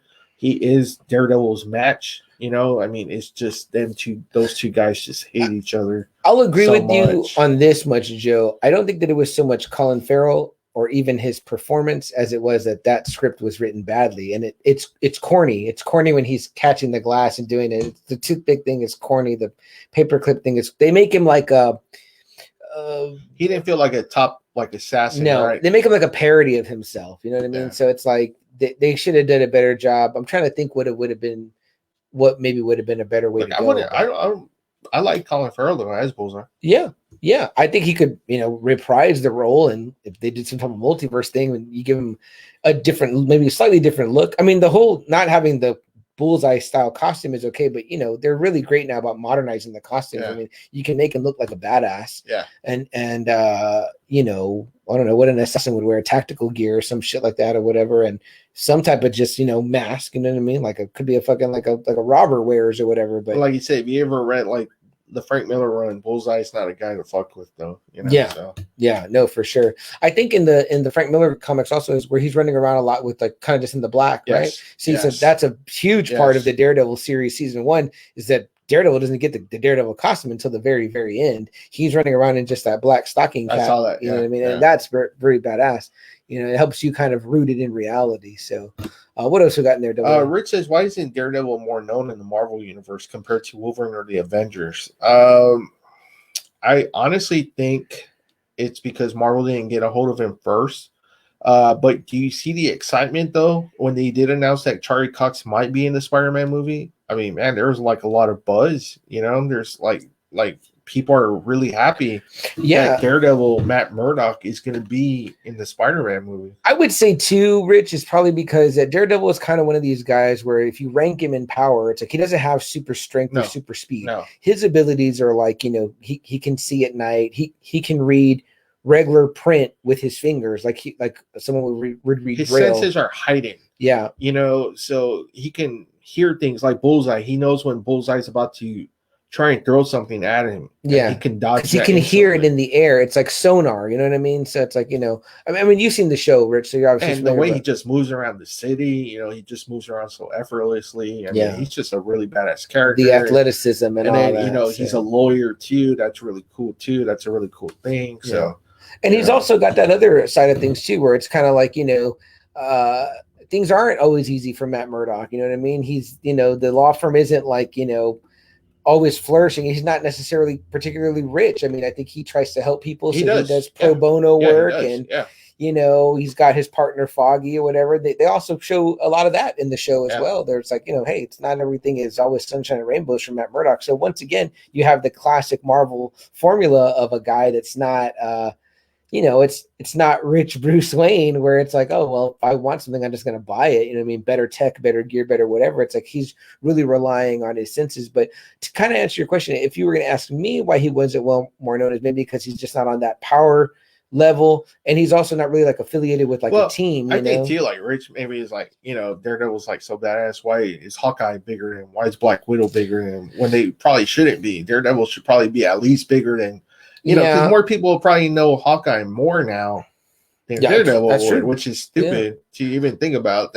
I think also too, that, like we kind of said earlier, though, is like Daredevil kind of focuses his abilities there at Hell's Kitchen. You know what I mean? It's like that's like one section of New York. He's not even trying. But Hawkeye's not even like part of like he's like one guy you never think would put on a team, right? Like Hawkeye, right? Right. Or even Natasha, you're like, but it's kind of funny because it's like they fit good on that because they might not be good enough solo. You know what I mean? But I'm sure once Marvel actually finally gets a hold of Daredevil, which they have him now, and they start putting him and shit, you're probably going to start seeing Daredevil more and more now. Yeah, if this Charlie Cox thing with the Spider-Man stuff works out, it's going to be great. Yeah, first off, this movie, whenever it does come out, it's going to hit $1 billion. Easy. So more people are going to see Daredevil than probably even what they were saying on the Netflix series. And I don't know what happened in its entirety with Netflix and Marvel. Or whatever, I think Marvel just wanted the rights back, and they were like, we don't want to share this anymore with you. Yeah. So I think that's pretty much what it came down to. But I think it easily could have kept going because I think it was the only one that got 3 seasons. They could have if they kept their deal with Netflix, but they probably are like, you know what, we've already made deals we sold off our properties, and now we're finally getting everyone home again. Yeah. No, we're not going to do this shit the anymore, focus is to get everyone back underneath. But yeah, I mean, season 1 was fantastic. Season 2 was fantastic. I did not get to season 3. And again, it's like, well, I mean, I just got probably in a wash of watching stuff at that time, but I would definitely go back and watch it to see it because he was fantastic as the character. And I would like to know what happens too. I'm not going to lie. I like the way Ben Affleck played him. Yeah. Okay. I thought he was fine. Yeah, and the costume looked okay too. I thought it looked okay. I just thought that script was terrible. It was just a bad script. You know what I mean? So Joe says almost every comic writer after him credits as their inspiration. Yeah, that's true. And then he goes on to say he rereads Year One and Dark Knight Returns at least once a year. Nice. He does like the Carrie Kelly Robin.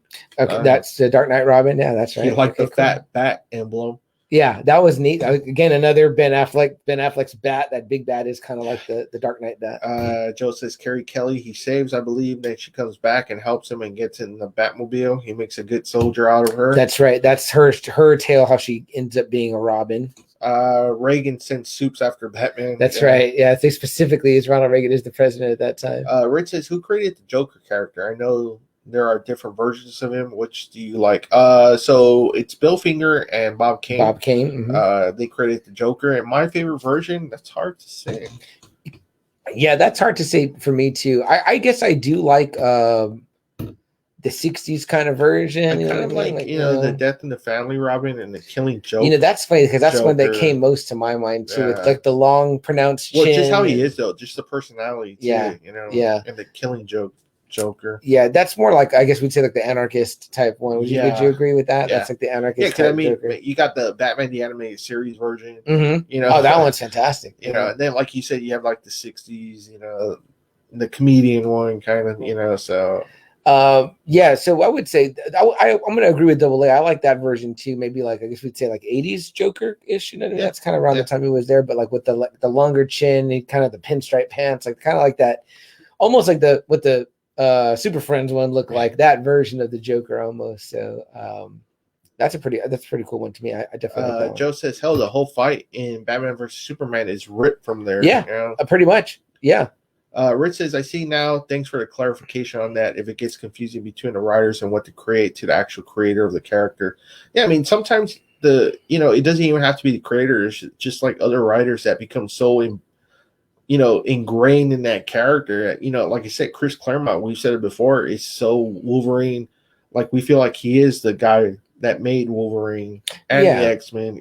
Frank Miller, Daredevil, of course, and Alan Moore has done some great stuff on Swamp Thing. Mm-hmm. There's just it depends. It really depends. Just because Stanley created these characters doesn't mean they were all hits. Right. Under his direction. Right.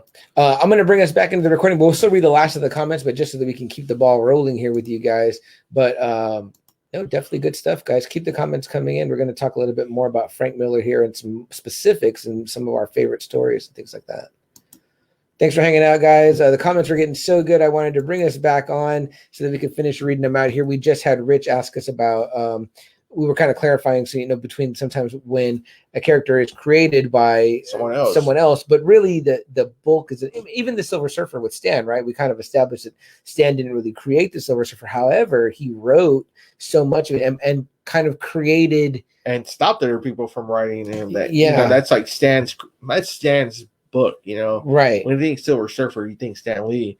Daredevil, when you think Daredevil, you think Frank Miller. When you think X-Men, you think Chris Claremont. And so John Byrne, you think maybe Superman in the late '80s.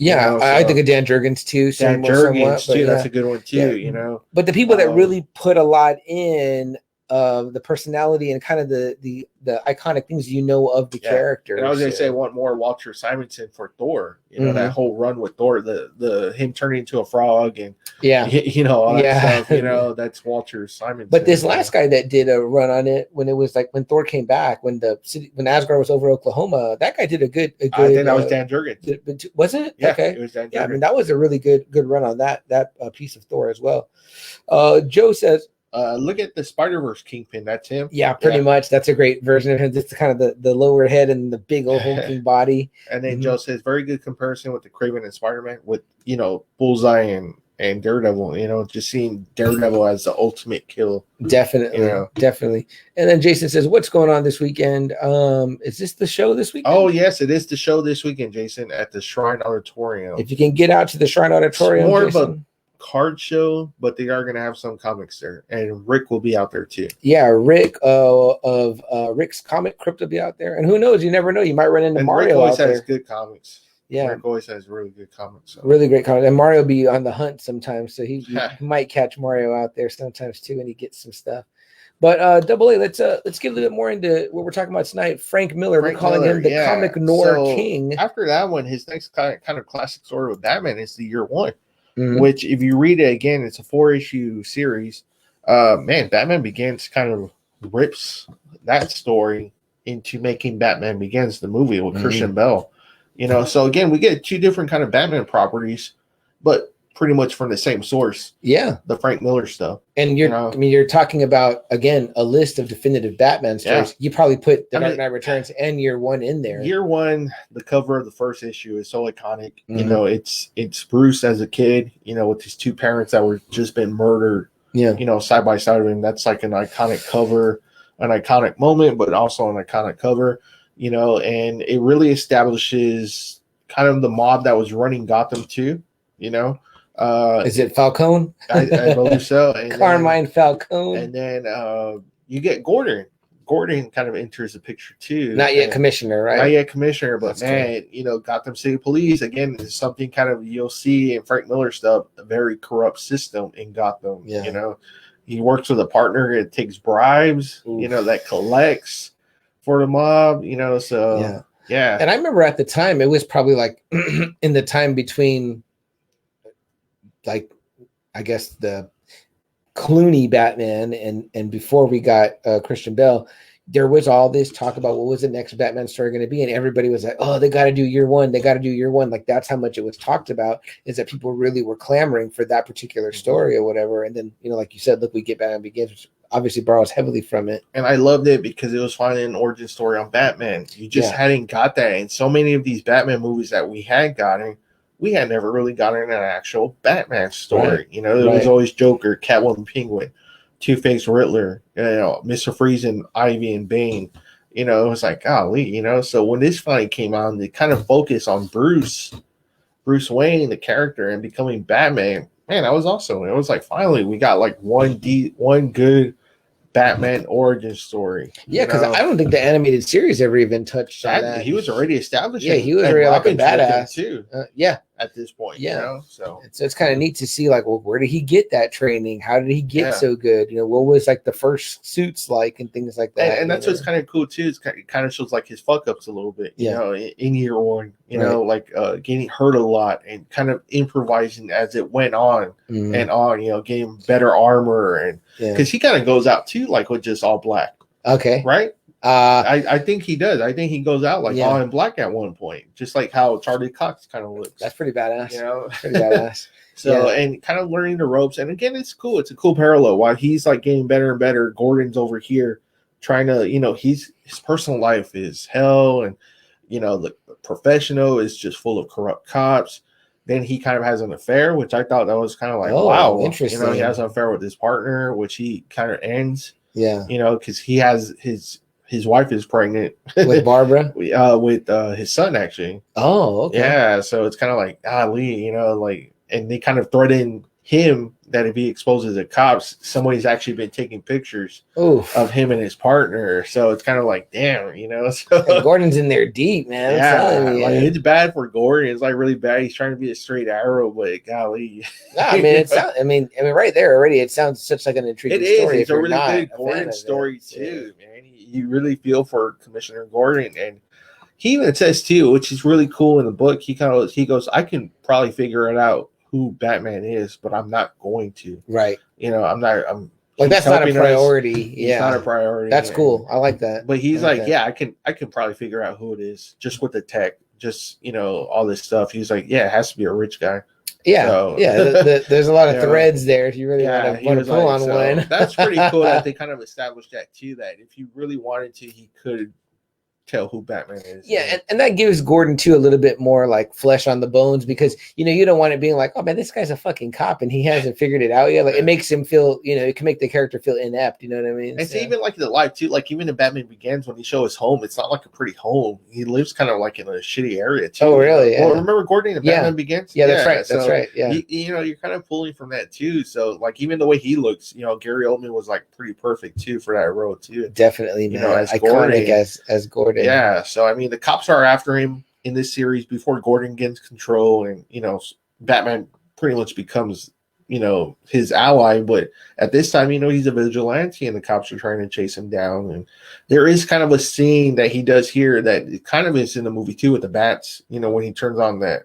Oh, cool. That shit, it's kind of in there too, but pretty badass. Yeah, I mean, again, it's the writing, the art's really dark. It's noirish, and yeah, when you see Batman Begins and you read Year One, you're just like, wow, they ripped this out. It's almost like, man, if you want like a good kind of like give your character some grit and grime, you can get a crime story feel. You call Frank Miller, you know what I mean? Frank Miller's going to take care of it. For me, if somebody ever asked me, what's a good Batman story, I always like to try to lead them to Year One. Because you get everything there in Year One. You kind of get, who the Bruce Wayne character is, why he does what he does. But also you kind of learn about Commissioner Gordon at the same time. You kind of learn about his principles, why Batman trusts him, why Batman considers him a friend, why they always stick so close to each other. So I always try to say, that one's probably, I recommend that one. Year One is always my top, then probably like Death in the Family, then like Killing Joke, and like Dark Knight Returns. So, yeah. I mean, and I think those would probably be like in anyone's like top 5 Batman stories, really, because for me it is. Those are the most exciting. Those are pretty badass. Yeah. So. Yeah. For sure. All right, Double A, what do you want to talk about next?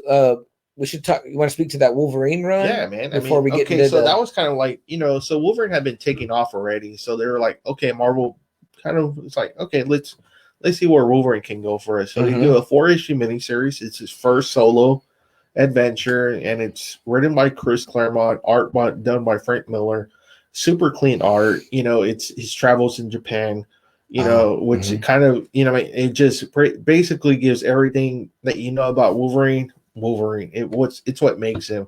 Again, the Wolverine was supposed to be kind of a right. That's where they kind of got a lot of the source material was from this 4-issue series. Of course, we're not big fans of the movies, but still, again, they're pulling from the Frank Miller source. That's again, you're trying to pick the best story to make the movie out of. That's it's just a classic 4-part story again of just him. You find out he has samurai training. You find out that he speaks Japanese. Okay. All his all the things that make Wolverine. I'm the best there is at what I do, and what I do isn't nice. You get the shink. Very cool. It's just super clean art. A different kind of Wolverine that you're seeing, where he's more composed. He's not all wild like you see like in the other versions of him. Super smart, super cunning. I like when they show that aspect of him, like the hunter, the tracker, that's able to speak other languages, right? All that kind of not stuff. Not just this beast all the time. The secret agent, almost. That you see, like the espionage side of Wolverine. And that 4-issue, pretty much made Wolverine. It made kind of Frank Miller too, where he got more gigs. But again, you pull from a movie, you're pulling from the Frank Miller source. When you talk about the Wolverine. Movie with Hugh Jackman. Yeah. I mean, I was like, man, so it was like, golly, you have all these movies, these comic book movies that are just pulling from the Frank Miller this guy's source. material. Yeah. Yeah. So you would say Wolverine stories that you got to read, you include that 4-issue series. It's got to be in there. Yeah. By that. It has to be. Plus too, again, we've often said on here how influential Chris Claremont is to the X-Men and to Wolverine as you know them. So, you got a series that's just a Wolverine solo series, his first solo series, and it's drawn by Frank Miller. It's like that goes in there hand in hand too. And it's like everything he loves too, Frank Miller, again, the Japanese stuff, the ninjas, the samurai, it's neat. All that kind puts of that shit in that his he loves in there. Yeah. That's pretty cool. So again, it's like a really another good source material, another good reading that everyone's like, okay, what's Frank Miller done? Well, we just told you Year One, Dark Knight Returns, the Daredevil run, the 4-issue series of Wolverine. This man is everywhere. You can pull stuff from everywhere, from this man. No, totally. I mean, and those are characters right there that are like, these guys, they've already had movies, shows, you know what I mean? Like cartoons. So it's like, all right, these are people that are established and that, like, oh, I like this character. I trust this character is good and cool and I like them. Now, what do I read from them? What comic books do I buy for them? Okay, guess what? Here's where we go right into that. These are the comic books you buy. And again, this guy. He was part of a process of kind of redefining another character, He was part of the Wolverine makeover. So, I mean, that's pretty badass to say, you made Daredevil a main event guy. You gave Batman 2 of his best stories, and then you gave Wolverine pretty much the story of Wolverine, No, totally. So, I mean, that's the stuff he did for the bigs, right? So you're handling on Marvel's side, Daredevil, Wolverine at one point, you know what I mean? And then on DC side, they're happy to hand in Batman, you know what I mean? Like, I don't know if he ever did any other stuff for DC, but I mean, obviously it's like if he's going to come and hang out, you're like, oh, let's give him some Batman stories because the way he writes fits the character so well. It really does. Yeah, it really does. But I mean, like, it wouldn't obviously be much longer after that before the guy says, hey, I want to do my own thing or whatever. And it's like, well, should we talk about that one yet or go first to the 300? We can go 300. Yeah. So with 300, I mean, like, I guess Frank Miller, kind of a history buff and just likes the story. It's a really cool Last Stand story. Yeah. And he just kind of made it in his own way, his own adaptation, 300 with Leonidas, but I mean, turning, Xerxes probably not the way he looks in real life, making him, the God King. And, that look. Yeah. But the bloodiness, I mean, it says here, the story and art by Frank Miller, the colors are by Lynn Varley. It says that this book, the retail here in US, $30. It says winner of the Will Eisner Award and the Harvey Award. So it's pretty much like every big award that you can get, a single story, I think it was 6 issues, I think. Oh, okay. I think so, but it was or maybe 6 or 4. But it's a single story told. There's no like other parts to it or whatever. When that movie came out, it like exploded right out of the gate. Yeah. I think people that were fans of the book were super geeked, but I think people that were just fans of movies were like, man, this looks like something we never seen before. And I think that's what people really wanted for it. I think it was something they had never seen before. I don't even think they even knew it came from Frank Miller's 300. Not at all. I don't think so either. Yeah. The famous line, this is Sparta. Oh, yeah. I mean, golly. And how about this guy, our friend right here, Double A? I'm showing some of the art within the book, and I'll show this for our viewing audience. Sorry, listeners, you can't see, but if you check us out on YouTube, you can check it out. But there's just so much of this stuff that comes right out of this book. I mean, the way it looks, almost like CM said, Zack Snyder, kind of gets that look down in the movie. It's dark, it's brutal, the blood is out there, the blood splattering. The Spartans are these like almost like superhuman fighting force that you've ever, no one has ever seen before. The way they describe Xerxes' armies, it's monsters. The ground quakes when they walk, and they drink the rivers, dry, and and the way he draws them too, it's like they're all like ugly creatures. He like Xerxes has like creatures, like giant creatures, and those are his army. Really exaggerated, kind of to like just show how ugly the army was, how devastating this army was. The Immortals, they're like demons, behind their masks when they're just like a regular, human looking group, but it's definitely adding to the lore, the mythology. Almost, the Immortals were this big group, this big mercenary group that was super dangerous, and he makes the Spartans like these superhumans, like not even the Immortals can take them on. So it's like before Tarantino was writing his own history, Frank Miller's writing his own history here in 300. But it's so fun. It's an easy read. It was brand new. This kind of stuff was like brand new when the movie hit. I mean, you hadn't really seen anything like that before. the colors, the intensity, right? You know, right. the narration was great. You know, Yeah, and if you read through the book, I mean, it's like again, the movie is almost pretty much panel for panel, but the book is, I mean, again, such a like a fun short read too. Like it's, you know, again, the way Frank Miller words it, his drawing, the men obviously look, you know, manly and like they're all cut, and you know, I think some are even kind of drawn without the loincloth or yeah, because whatever. they said they weren't that a lot of them didn't wear the underwear. Yeah. So Yeah, so he does it that way, and then you know the women, you know, that's the one thing I guess you could say is that Frank Miller doesn't draw necessarily like over, you know, he's no J. Scott Campbell when it comes to drawing women where they're like extremely gorgeous or Michael Turner or whatever, but you know, he kind of writes around them away. Like when you read him write about Nancy in Sin City, it's like you gather that she's, you know, a real, you know, hot babe Stunner. Or whatever. Yeah, you know, but I mean, sometimes because he'll draw the women, they kind of look the same. But again, I mean? you know, you kind of get like Queen Gorgo. She's like a strong woman. Yes. You know, right. Where the messenger gets all pissy. You know, how dare you talk? And, yeah. You know, I can talk because Spartan women give birth to real men. Yeah. Yeah. So even then, that character is like such a badass. No, for sure, man.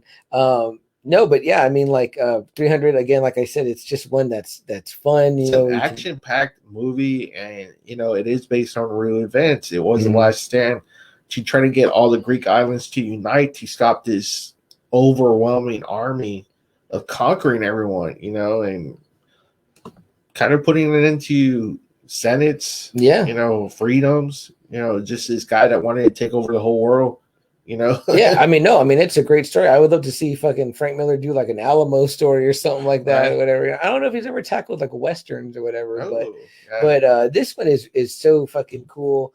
And I can't remember if I bought this before the movie came out or after. I feel like I bought it before because, well, we were all like kind of getting into Frank Miller. We were like, oh man, we wanted to read Sin City, we wanted to read Dark Knight. It turns out we were wanting to read his stuff.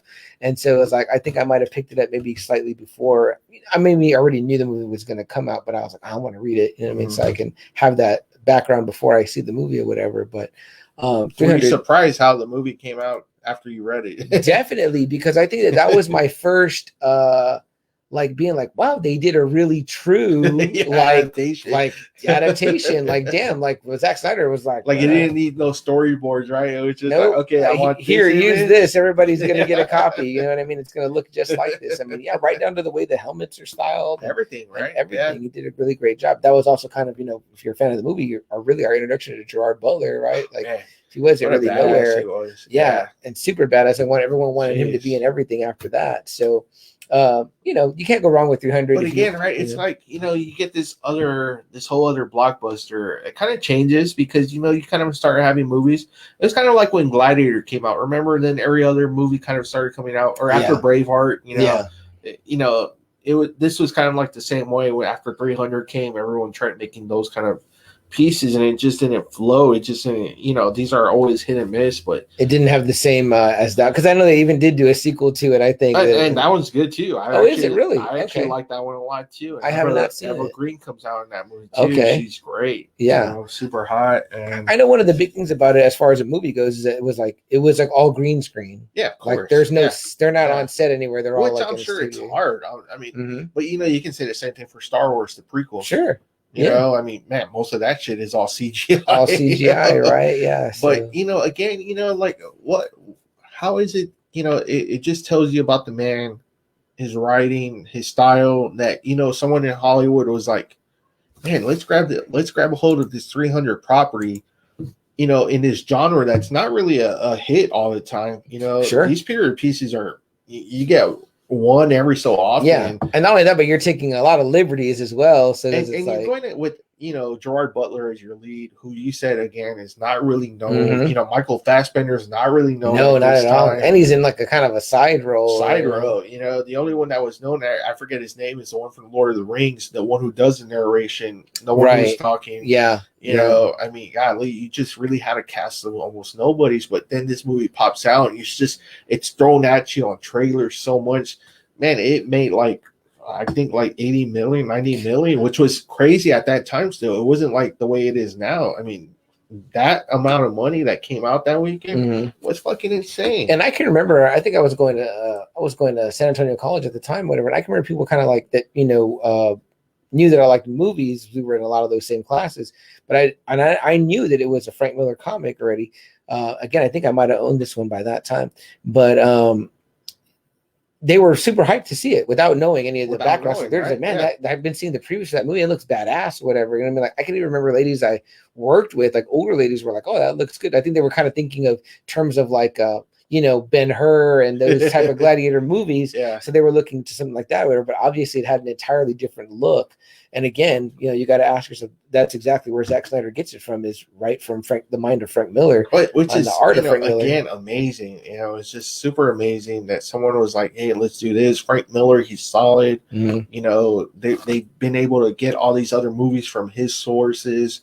Let's try our hand in this other source that no one's tapped into. And man, he had a box office smash with this one. When this came out, and made careers, made Gerard Butler, really and I'm sure that got Fassbinder. I'm sure it got him more notice too, because his parts were small, but they were beefy parts. For Michael Fassbender. Definitely, man, definitely. And again, it just blew up. It blew up, and Frank Miller, his name was out there again. Yeah, because it would be right at the in the title card. You know what I mean? So you're like, damn, there you go.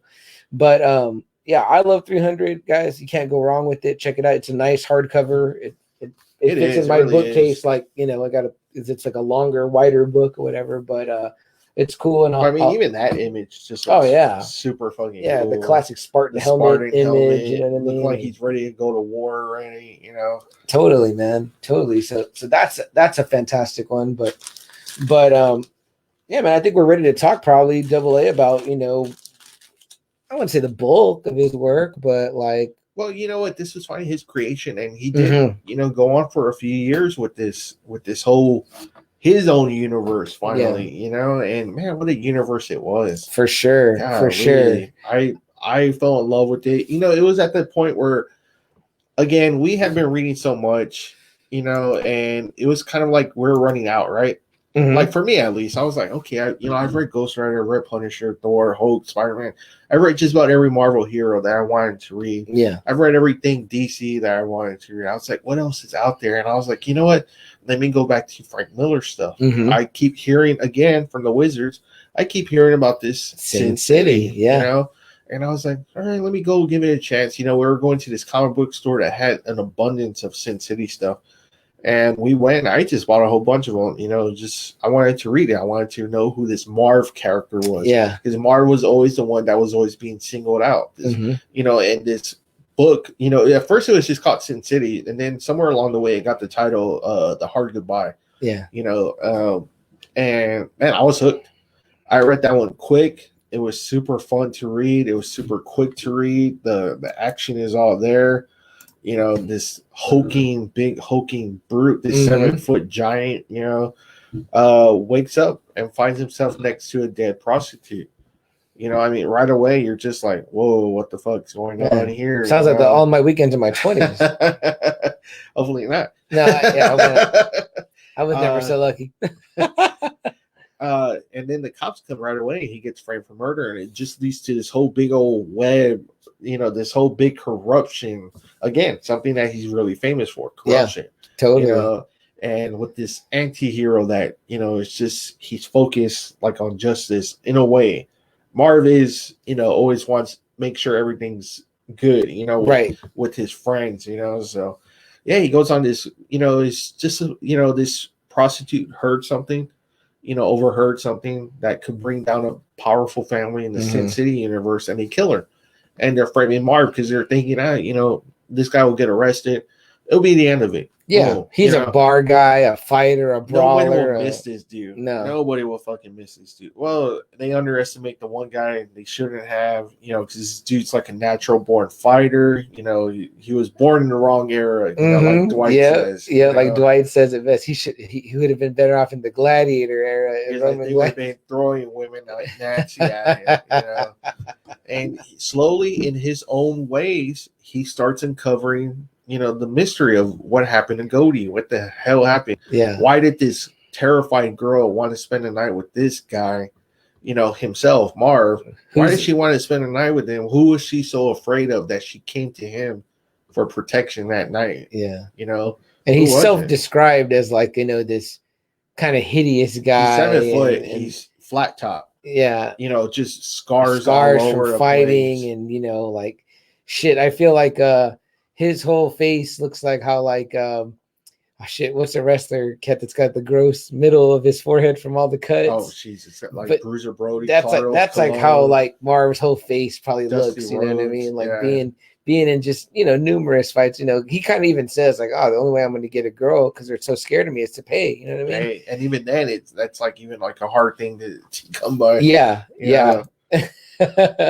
But I mean, right away, I remember too kind of seeing the same things. And it's funny because we talk about how like, Preacher's not my favorite book, but we remember seeing it on the list and being like, man, what the fuck? It was always on the list. Yeah, we were always like, what the fuck is this book? Blah, blah. But Sin City was one that I was always see the images, the black and white images. Which I thought was very weird, right? Yeah. Black and white. Yeah. It was like, wow. And then I was like, what is this book about? But I remember not feeling that same way. I just remember being like it looks neat or whatever. But, it wasn't until kind of we got, we were trying to, I would say, like educate ourselves on like the greatest comic book stories in a way or whatever. And that's when we're like, okay, we got to go into Sin City now.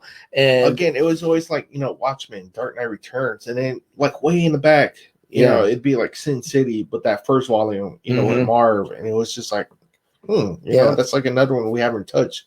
But it's by a writer that we're comfortable with, that we know. Definitely. It's Frank Miller. And I remember thinking to myself too, I was like, Sin City, I was like, is it like take place in Vegas? And I was like, what is it? Only to find out that it's short for the name Basin City. That's where they're at. And it's an imaginary, Frank Miller's creation city. But and then right away too, I didn't really know what I was getting into. I'm like, are there going to be superheroes? Which there is not. You know what I mean? It's a straight up, like almost like a, would you say like a Dick Tracy? Yeah. It's like detectives. Just with no Dick Tracy though. Almost, yeah, where a lot of people are bad guys and people die and people. But the characters are there, the looks are there. Kind of like that Hallmark Dick Tracy. Oh yeah, the character looks. The faces, everything. Yeah, and again too, it's like the way Frank Miller draws in this particular book. I don't know if he draws it especially this way, but it's like more of those hard lines, more of those. There's no like. Rounded edges on anything or whatever, you know what I mean? But it just works so well. And it's so fun. I mean, like without having seen the movie, when I read it, I could hear like the footsteps in the puddles in an alley. I could hear that, type of music that would be there, and then the way he describes the rain, Marv does, like when he's like, man, it's that cold rain, that's kind of trying to cool off the city. But he says that most of the time they get that hot rain, it's still hot. It's like, I've been in rain that's like that, where it's still fucking hot. Even, being in it's still hot. Yeah. It's ugly. It does feel ugly. It does feel swampy, and it's like nasty. Reading it, I could hear the music kind of like that horn, like that. Yeah. There's like that, like, oh, it's one of those like a sleazy dive type, you know what I mean? Like, and I'm like, man, this is like so cool. Cause I mean, I never read any old pulp comics like that or anything like that. So for me, this was my introduction into that type of world. Guys, we're right up at a break right now. So we'll take this quick one. We'll read through your comments. We see there's quite a few in there. And then we'll probably round out the episode right now talking about Sin City. And have you guys join in the conversation with us. All right, guys, what are you guys talking about here in the comments?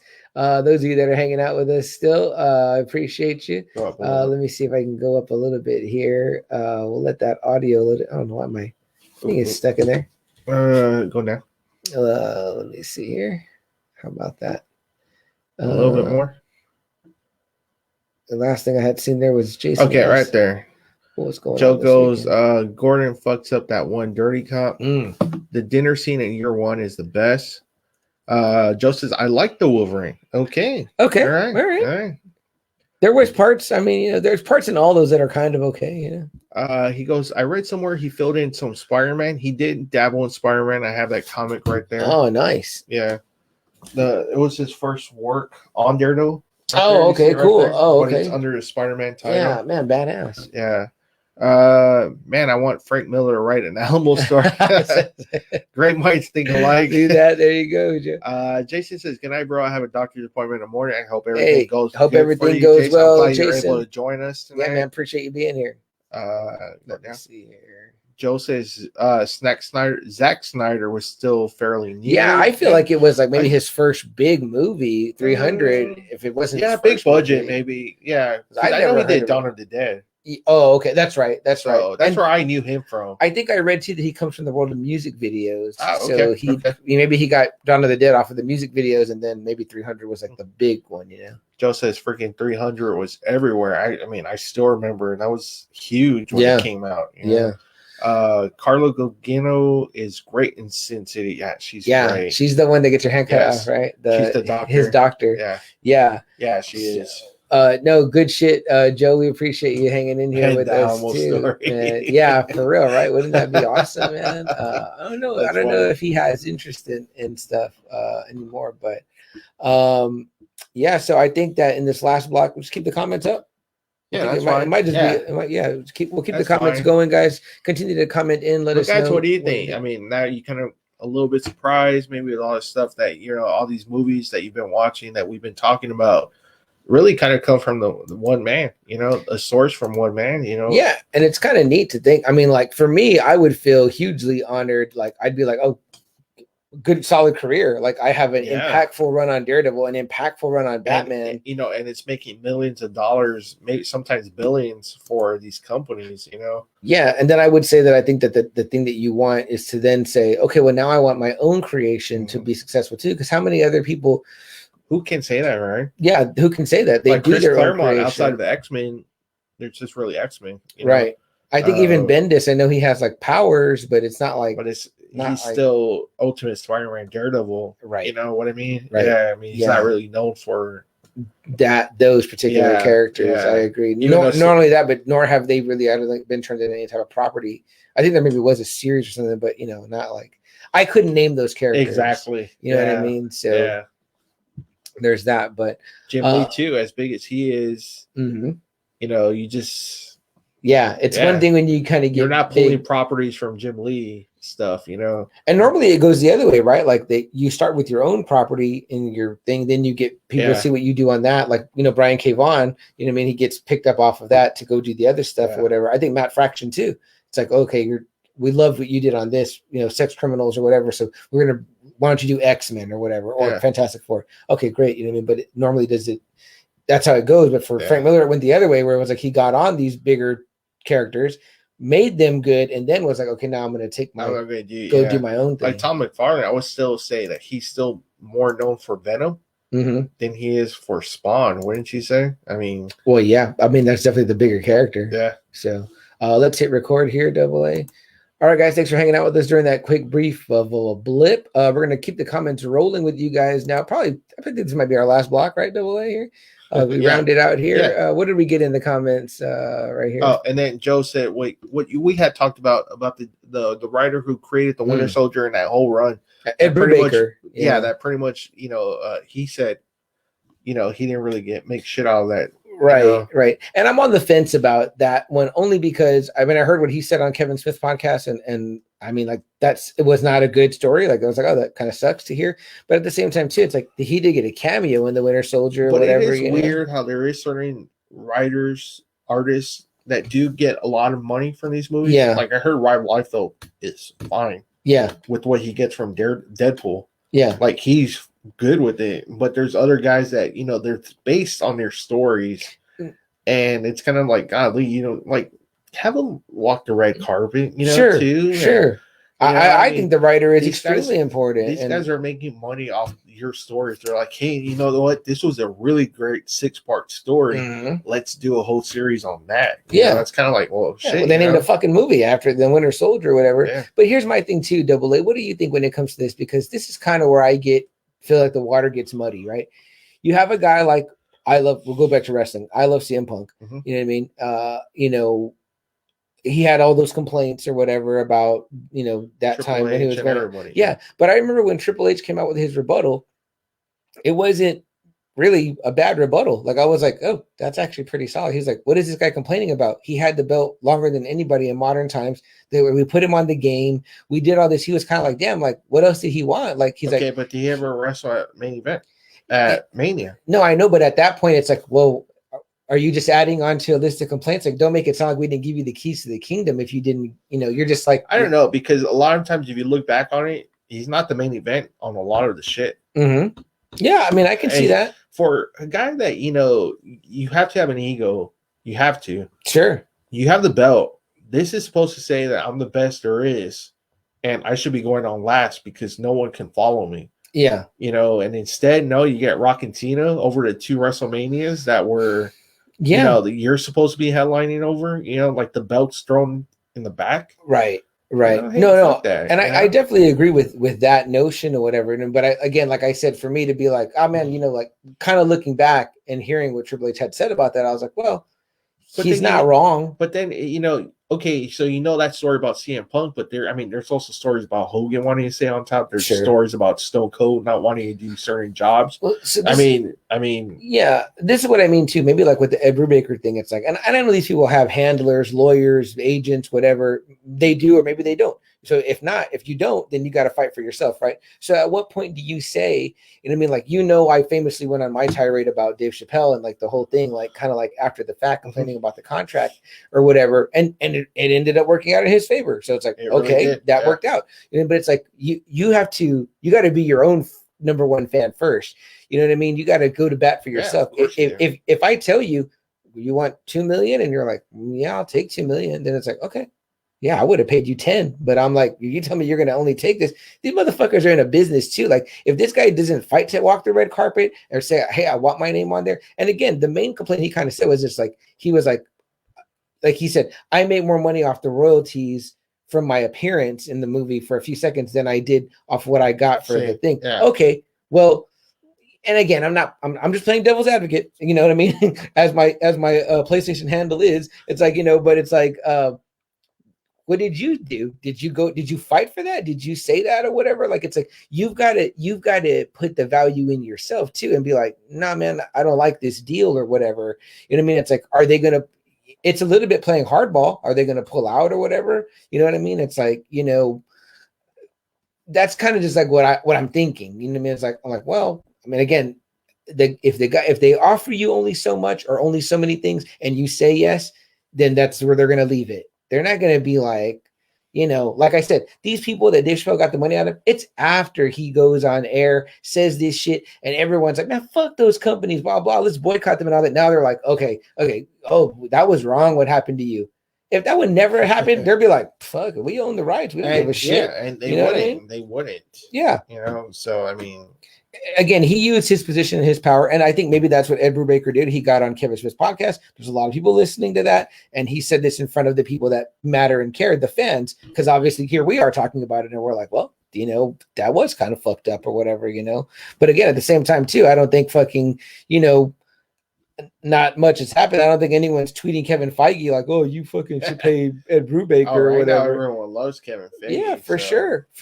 You know what I mean? Like, it was like when Tarantino recently was on Joe Rogan, and he asked him about Weinstein and all that or whatever, and he was like, "Oh man, like," he goes, "Well, for me, it sucked." He was like, "Here's a guy that I have worked with that pretty much gave him the keys to the kingdom," and then you find out, oh, the guy giving you the keys is a fucking scumbag. Yeah. You know what I mean? And then he goes, what can I say that I didn't know? He's like, some stuff, he's like, you're around all the time, so you kind of know some stuff, but you're not really sure. You know what I mean? Like, people joke about it. Yeah, because at this point, what he's probably just thinking is like, this guy's letting me make my movie the way I want to. I hear stuff, but it can't be true, right? I mean, this guy, locking women in the hotels and everything. Because he knows Harvey one way. Right. Or Harvey's probably like, yeah, Quentin, yeah, QT, whatever it calls him, yeah, go out there, man, make us a fucking, box office blockbuster, and don't worry about, the cost and everything.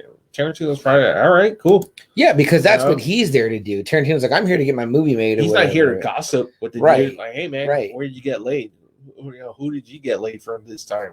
Yeah, and someone could easily come in and say the other argument and say, "Oh, well, all it takes is for evil to triumph, is for good men to do nothing." Okay, you're right. Well, you know what? There's a whole knew. bunch of Hollywood there. Sure, because apparently everyone knew about Kevin Spacey and no one did a fucking thing about it. Yep.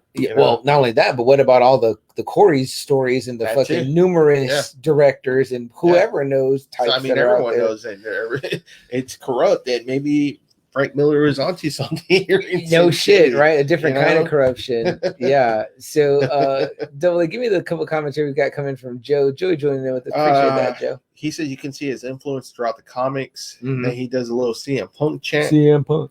And he goes, yeah, he really resented the part-timer coming in, The Rock. Mm-hmm. Yeah, for sure. Then he says, I'm not canceling Disney Plus or Netflix anytime soon. Hey, like I said, so it's kind of funny, right? What people can get away with saying certain stuff or doing certain things and they don't get canceled. I mean, I've been thinking lately about the whole Chick-fil-A thing or whatever. It was like, they kind of came out with that really strong lean. It's like, but all the doors are open on all their stores. So I don't know. I guess the way for me is it sucks when people believe in something that you probably shouldn't believe in, but you know what? It is that right here that in America we do have that you can't really get anywhere else, say anything, in the Middle East, they get brutally put down, I mean, it's bad. Yeah. But I mean, it's like you said, it's not like these, Chick-fil-A is like they welcome anybody in the damn stores. Right. You never see anyone turn away, and they always serve everyone the same, Yeah. So it's not fair. It sucks who they probably back. Yeah. But if somebody wants to give money to Donald Trump, okay. That's their right. Yeah. And as far as their management structure and all that, it's like, well, it should be based on skills, not on anything else. If you're looking at anything on the outside of that, then that's definitely questionable practices or whatever. And I've been at that position where I can hire people at, when I used to work at this one spot, and I really couldn't care. I was like, I wanted the answers. I wanted clear answers. Right. What would you do in this situation? And when somebody was like, I don't know. Yeah, I was like, okay, well, you're not what I'm looking for. Yeah, that's how I pretty much did it. I need someone that's going to help me. I don't need someone that's going to be standing around not knowing what the fuck they're doing. The best person for the job, regardless of gender, color, and he really does it. So. Yeah, definitely. But again, I also say too, be your number one fan and believe in yourself and support yourself. Yeah. Pull for yourself. Get what if you think they're offering you $2 million and you think you're worth $5 million, then ask for fucking $5 million or walk away. It's just like how you do what in your resume when it says what do you expect to get paid? Yeah, you put your expected rate. Yeah. I mean, you might tell yourself, wow, I'm going to lowball myself because I want to get in. It's like, well, okay, remember. It's like they tell you, right? You let someone walk on you one time, then they're going to walk on you all the time or whatever. And we are way off track on Frank Miller, guys. Well, look, we're talking about pretty much properties being taken away from him. Let's talk about some really cool shit. So I'm going to show you guys something inside this book, right? This is the story. If you go back to more than a year ago now, right? Double A, more than a year ago now. About what? In a day in March. Oh no, more than a year. More than a year. We already had our 1 year birthday. So more than a year ago in March of 2020, me and Double A are sitting around in this room deciding what to call our show. Well, that's what Double A says. Why don't we call it Just Another Friday Night? Like after Marv's solo story, Just Another Saturday Night. And I was like, that's a great fucking title. I was like, you know what I mean? So in this book I have here, which is called Booze, Broads, and Bullets, a Sin City story. So it's part 6. So you can get them kind of in order or whatever, but if you see the title of the first story right there, guys, and for those audio listeners, I'm showing the camera the inside of the book. It is called Just Another Saturday Night. I think Double A, you got it hanging up on the wall, right? Yes, I do. It's this red one right here, if you can see it. Mm-hmm. Oh, sorry. No, that's fine. It's this red one right here. It's Just Another Saturday Night. And this is a black and white version of that inside the book, guys, but Just Another Saturday. And it's just, again, my love for Frank Miller. I love the dude's stuff. I have a shitload of his books.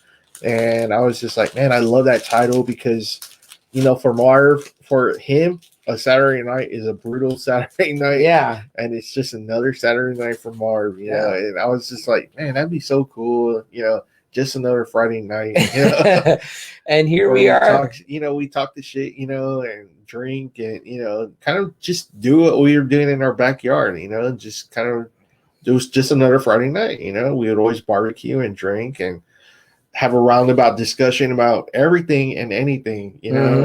When we would hang out with our group. Yeah, so just like we do here, where it goes off the rails onto one and thing. It really does. We can talk about one thing and just completely go into a whole nother direction. Yeah, and truly. Lots of arguments would happen.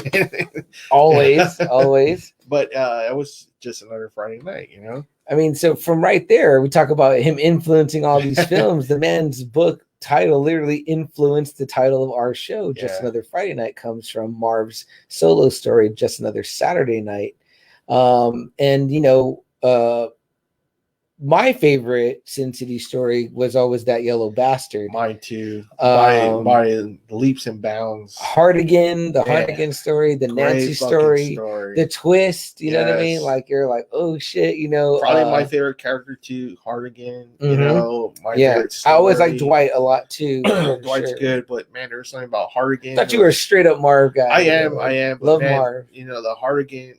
That Yellow Bastard. That was the one I was really excited about to see in the movie. Yeah. Was That Yellow Bastard. That's the one I wanted to see. Played by Bruce Willis. Bruce Willis, man, knocks it out of the park on that Jessica one. Alba, fantastic. Yeah. And even the young guy, who I believe he's from San Antonio, I think. Oh, man. The John Connor one. Played the John Connor guy, yeah. He plays Rourke Jr. Yeah. Great job, too, that he does. Which is funny because my good buddy Jimmy would always call me that. He would say, man, you have fucking Rourke Jr.'s body. I would just fucking laugh. I'd be like, yeah, kind of. Rourke Jr., man, the way, too, they made him yellow in the movie. Yeah. Yellow, just like in the book, man. I mean, so back in 2018, we had a really cool opportunity, right? Double A. Yes, we did. Who found it? You found it out, right? Yeah, I found it somewhere looking at something, and I saw that this South by Southwest that we have here in Texas, DC was doing a pop-up event, and for free you can get, I think, one autograph or two autographs from Bendis, who we all love, Jim Lee, Frank Miller, and it was Dan Jurgens, but we didn't get to meet Dan Jurgens because he didn't come on that Saturday. He was going to be there on that Sunday. So, and it was free. All you had to do was just register. You get your ticket, and that's it. That was it. And it was going to be in Austin.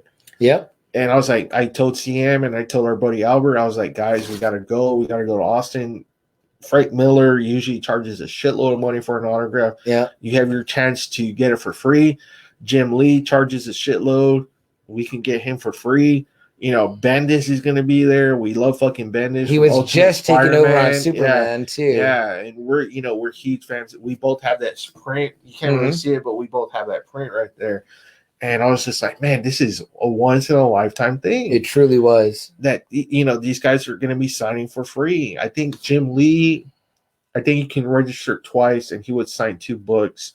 Frank Miller was only going to be there at one time, and Bendis was only going to be there at one time. But I think Bendis, you can have like 2 books. Yeah, I think it was. Yeah, I think it was 2 books, and it was a brutal hot.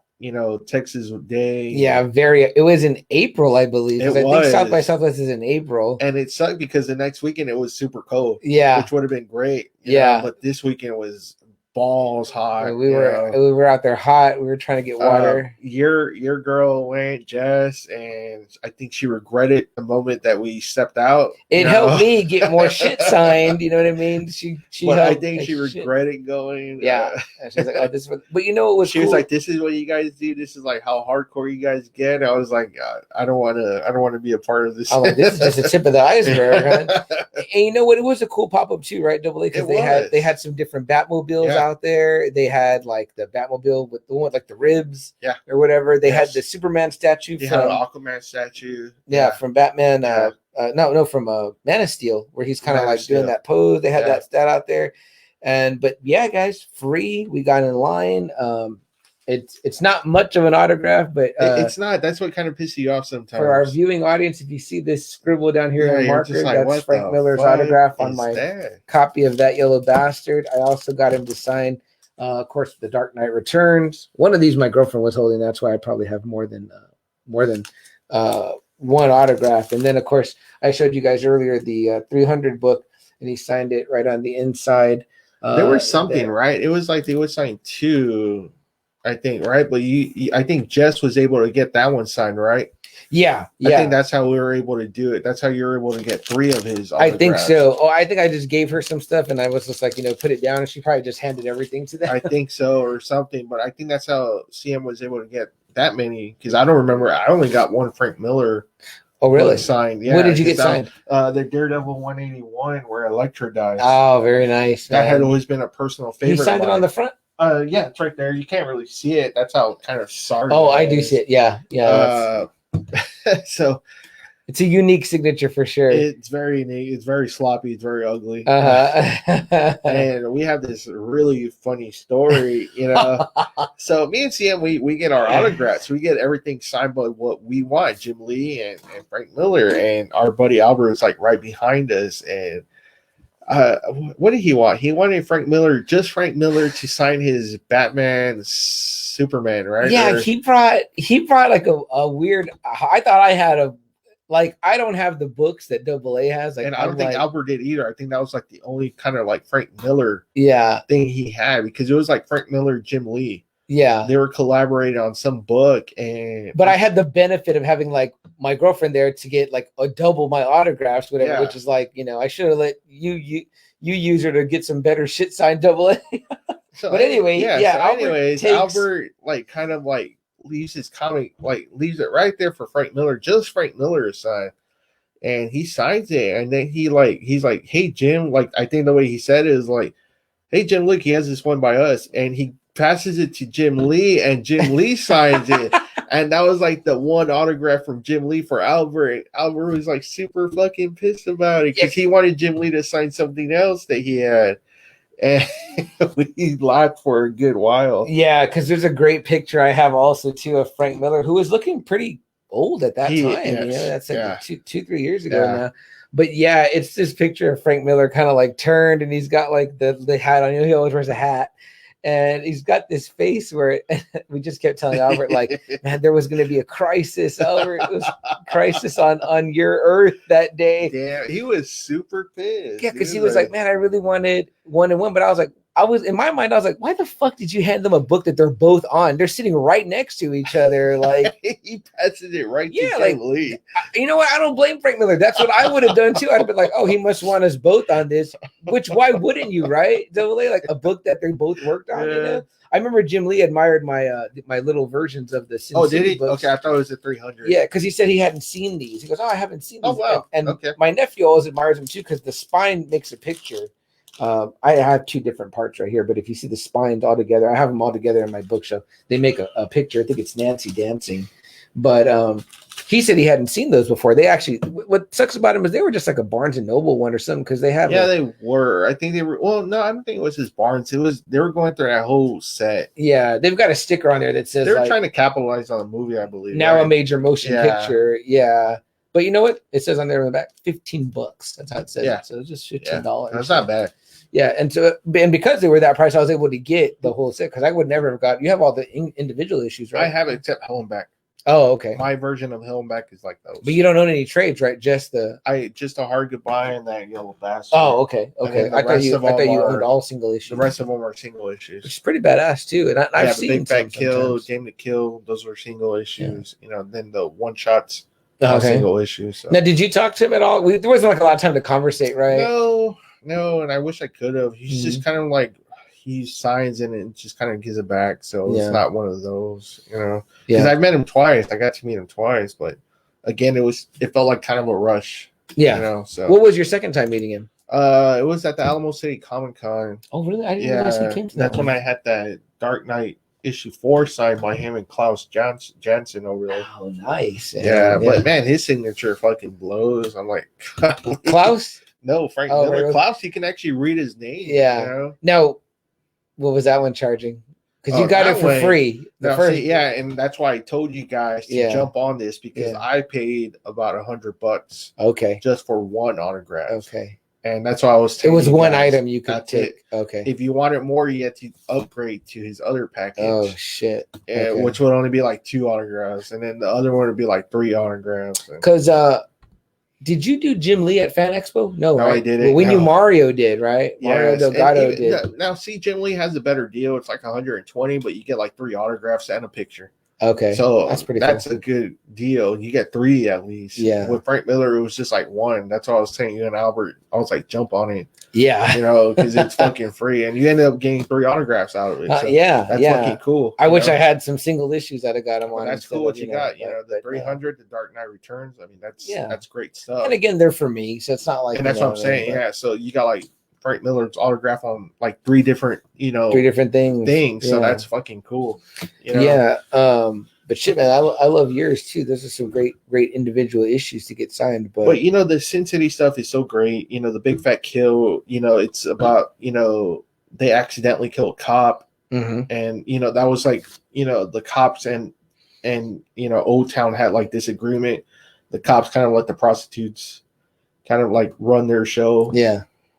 But they don't ever cross the line of killing cop, and they accidentally kill this really dirty cop, and they have to hide the body, and there's like a whole bunch of bullshit that goes on. So the Big Fat Kill is really cool. A Dame to Kill For is a really fucked up story where maybe a lot of guys can identify, maybe, with the woman that's just so incredibly sexy, beautiful, and she gets you to do all these things that you don't want you to do. That's what happens with Dwight. He gets involved with the murder of her rich husband, and then she kind of gets rid of Dwight right after that, after saying that she was going to be his afterwards, Yeah. And, Dwight kind of comes back for revenge on that one. So that one's a really cool story. And I would really recommend seeing, part 2, even though it was a big hit. Eva Green does a great job as Ava Lord in A Dame to Kill For. I remember this one still being pretty good. It is good. I liked it. And it had it had the sequel to that Yellow Bastard with Nancy. Yeah, that's where right. she finally gets her revenge on the Ward family. Yeah. For Hardigan, And they wrote the new story that's with only Joseph in here. Gordon-Levitt. With Joseph the Johnny story. So that's pretty cool. But there's like corruption, and there's these really straight characters that are good characters, but just get caught in really bad situations, like Dwight, like Hardigan, like Marv. I mean, they're just, they're guys trying to do the right thing, and it just doesn't happen. This is a great steelbook, man. Very nice. I bought it when it it came out because, like I said, it was a flop when it came out. Like, I don't know why. I guess it just they waited too long. I think so. But man, that movie is great. I would really recommend, Dame to Kill For Part 2, because that's a really good sequel. It's still in the same formula as the first one. Josh Brolin does a great job as Dwight. Where'd you get this steelbook? Best Buy? Probably. Yeah. Probably. I like how it says here, Frank Miller's Sin City, A Dame to Kill For, directed by Robert Rodriguez and Frank Miller, written by Frank Miller. So his name is literally all over smeared all over the front, which is, that's going to be cool for like a comic book writer guy. Yeah, to see your stuff on the big picture. Yeah. See your stuff on DVDs. That's got to be fucking cool. And I feel bad because we didn't talk a lot about like the man, where he's from and all that stuff. I don't really know too much about his personal life or history either, or whatever, but just that he's just a badass writer. And I love his stuff. He's really into all the ninjas, the Noir, the brooding hero. He's reinvented so many heroes. Sin City is such a big part of comic lore. I love the dude. I love his writings. I love his characters that he's created. I think he's one of the best, and I was really happy just to be able to meet him twice. So. Yeah. And I was happy for the moment that Double A put me on to meet him once at this pop-up in Austin for South by Southwest. So Joe says, still pretty badass to have him do it. Agree with the signings. He says, that's awesome. He says, really think the actors in Sin City movie were perfect in their roles. Really agree. were. I think so too. Great casting. And Robert Rodriguez is a great director, so you've got that aspect as well. But yeah, man, would you put him on your Mount Rushmore of writers? For myself, yes. Yeah. Okay. For myself, yes. Because I just the amount of books I have of just him. Yeah, it would pretty much lead you to, oh wow, Double A really loves fucking Frank Miller. Yeah, and I hadn't thought about it, but when you proposed the idea for the episode to me, I was like, yeah, that's a great idea, especially since like our name kind of comes from there too. Like, if anyone wanted to know the history of the name, like I think I have been asked before, like, why do y'all call it that? Like, why is that the name of your podcast? And I was like, well, it's based on a comic book story or whatever. Which fits us. Which fits us, yeah. And then now this guy. So, I mean, I think I definitely would. He would definitely be on the Just Another Friday Night Mount Rushmore, and I'd have to think really hard about my personal one. But yeah, I could definitely see him being on there because I celebrate quite a bit of the guy's catalog too. And, you do, yeah. You know, his books have what I like in movies, rereadability. You have to say his stuff really maybe even influenced the Garth Ennis stuff, the Grant Morrison sure. stuff. Oh, yeah, sure. It's hard not to with the Sin City stuff alone, but you know, with the Daredevil stuff, the Batman stuff, you have to say that really influenced a lot of the 90s guys to really start writing that kind of style, you know, more real style where you can smell the place, you can feel the place. You can, definitely. You know, you can, you know, feel your environment. Absolutely. You know? Yeah. And Frank Miller does a great job of that, especially in the Sin City books, I think. You know what I mean? So yeah, no, man, good shit. Joe also says he wrote the definitive books on our favorites. I mean, absolutely. So that puts him right up there. You know, it's one of those situations where you ask yourself, I like this so much, I wonder who wrote it. Were you bothered to wonder? The same way with the movie, where you bothered to wonder who. And that's where I started looking. I was like, what else has he done? And just I kept going further and further and further in. Yeah. I was like, man, this guy, I like his stuff. Yeah. And if you're going writer wise, I mean, it's like, you know, you like, let's just say, hey, you're going to get dropped on a desert island with just your favorite writer's body of work. It's like that wouldn't be a bad pick at all, because you're going to get a great bunch of good shit to read. Yeah. So the man has had a great career, is having a great career. He did Batman again later on. I think not to the success of before, not whatever, but still, every time you heard Frank Miller Dark Knight, it was just it gathered a lot of buzz. Yeah, and I think Jim Lee was drawing that one. Yes, so he had an all-star cast on the third one. Yeah. I think that's what it was called. I think it was All-Star Batman. That's what it was called. Yeah, speaking of that, All-Star cast, All-Star Batman. Yeah, and I remember I had a couple of those issues. Whatever, I think they went in my first collection. Yeah, and that Dark Knight 3, I think it was like Andy or Adam Kubert and Klaus Janson was with him, and Azzarello was helping out too. You know? So I mean, it was an all-star cast he had for that Dark Knight 3. Very cool. Anything else, Double A? Any final thoughts on the man? Just read his stuff. It's influenced some of the big comic book movies, still influence, you know. So check out his stuff, and maybe you'll like it too. You know. I agree. I second that motion on that. Definitely. I can't say anything more about him than he's one of the best by far. Joe says, I have more Morrison and Miller. So who's the fourth? He goes, I have more Morrison and Miller. Okay. Who's the fourth? That's a good question, Joe. You know what? We won't do it tonight because I got to think about it. But I already know one of them. Just one of the guys. Right. You know, Garth is on mine for sure. Especially we're talking about comic writers, Garth, whatever. And, you know, I think I am going to throw Frank on there. So that's two, but I got to round out fill out my rest. Because, I mean, I could put Mark Miller on there. So I've got Frank Miller and Mark Millar. For me, it's like Frank Miller, Alan Moore, Chris Claremont. He's on there. And I would have to dig really deep on my fourth one. I think I'd probably have to go with Alan Moore too, so then that would probably make my 4 or whatever. But either way, guys, it's been a great discussion with y'all tonight. Joe, we really appreciate you being here till to the very end. We know that's always a lot to ask for. Guys, I like to remind you guys, as always, please buy a t-shirt, number 1. So there's that. But also, guys, if there's something that you want to do, go out there and do it. Seize the day, just like obviously Frank Miller did. And guys, don't forget what Cap says, guys. To do that, you got to do whatever it takes. Guys, for myself, CM Chuck, and Double A, this has been Just Another Friday Night. Good night. All right, guys, we were hitting the minute line there on the audio version, which I'm not going to release till Friday, but we'll hang out here for a second with you on the live version since we're live tonight. But I'm not going to release this. Until this will be out tonight on Facebook or whatever, but I'm not going to release the YouTube till Friday. But Joe says, go boys, watch Loki. Yeah, we're good. We're actually caught up. We've been up to, I think the Wednesday release has been helping us, right? That's been awesome. We're good by Friday. Wednesdays, yeah. So, yeah. So did you watch already, Joe, or you're going to go watch? He said, "Good night, boys. Watch Loki." Oh yeah. Okay. Good. Awesome, man. Joe, have a good night. And thank you all you Friday Nighters who joined us on this Wednesday night early edition. This week, again, next week we'll have another early edition on Thursday night. I will try to post more throughout the week to remind you guys. If you would like a t-shirt, please message the podcast, message myself, message the podcast on Instagram, or message me on Instagram or Twitter or TikTok. Don't forget that where we're at on all of those is right there. Boom, at JAFN Podcast on Instagram, Twitter, and TikTok.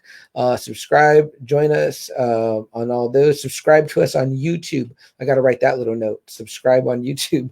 We're still working our way up. We're at the 55. We're trying to break through. And once we do, then we'll be good. But guys, it's been a great discussion with you. Thank you all for hanging out on this Wednesday night, and we'll see you next week on Thursday night. All right, guys. Good night again.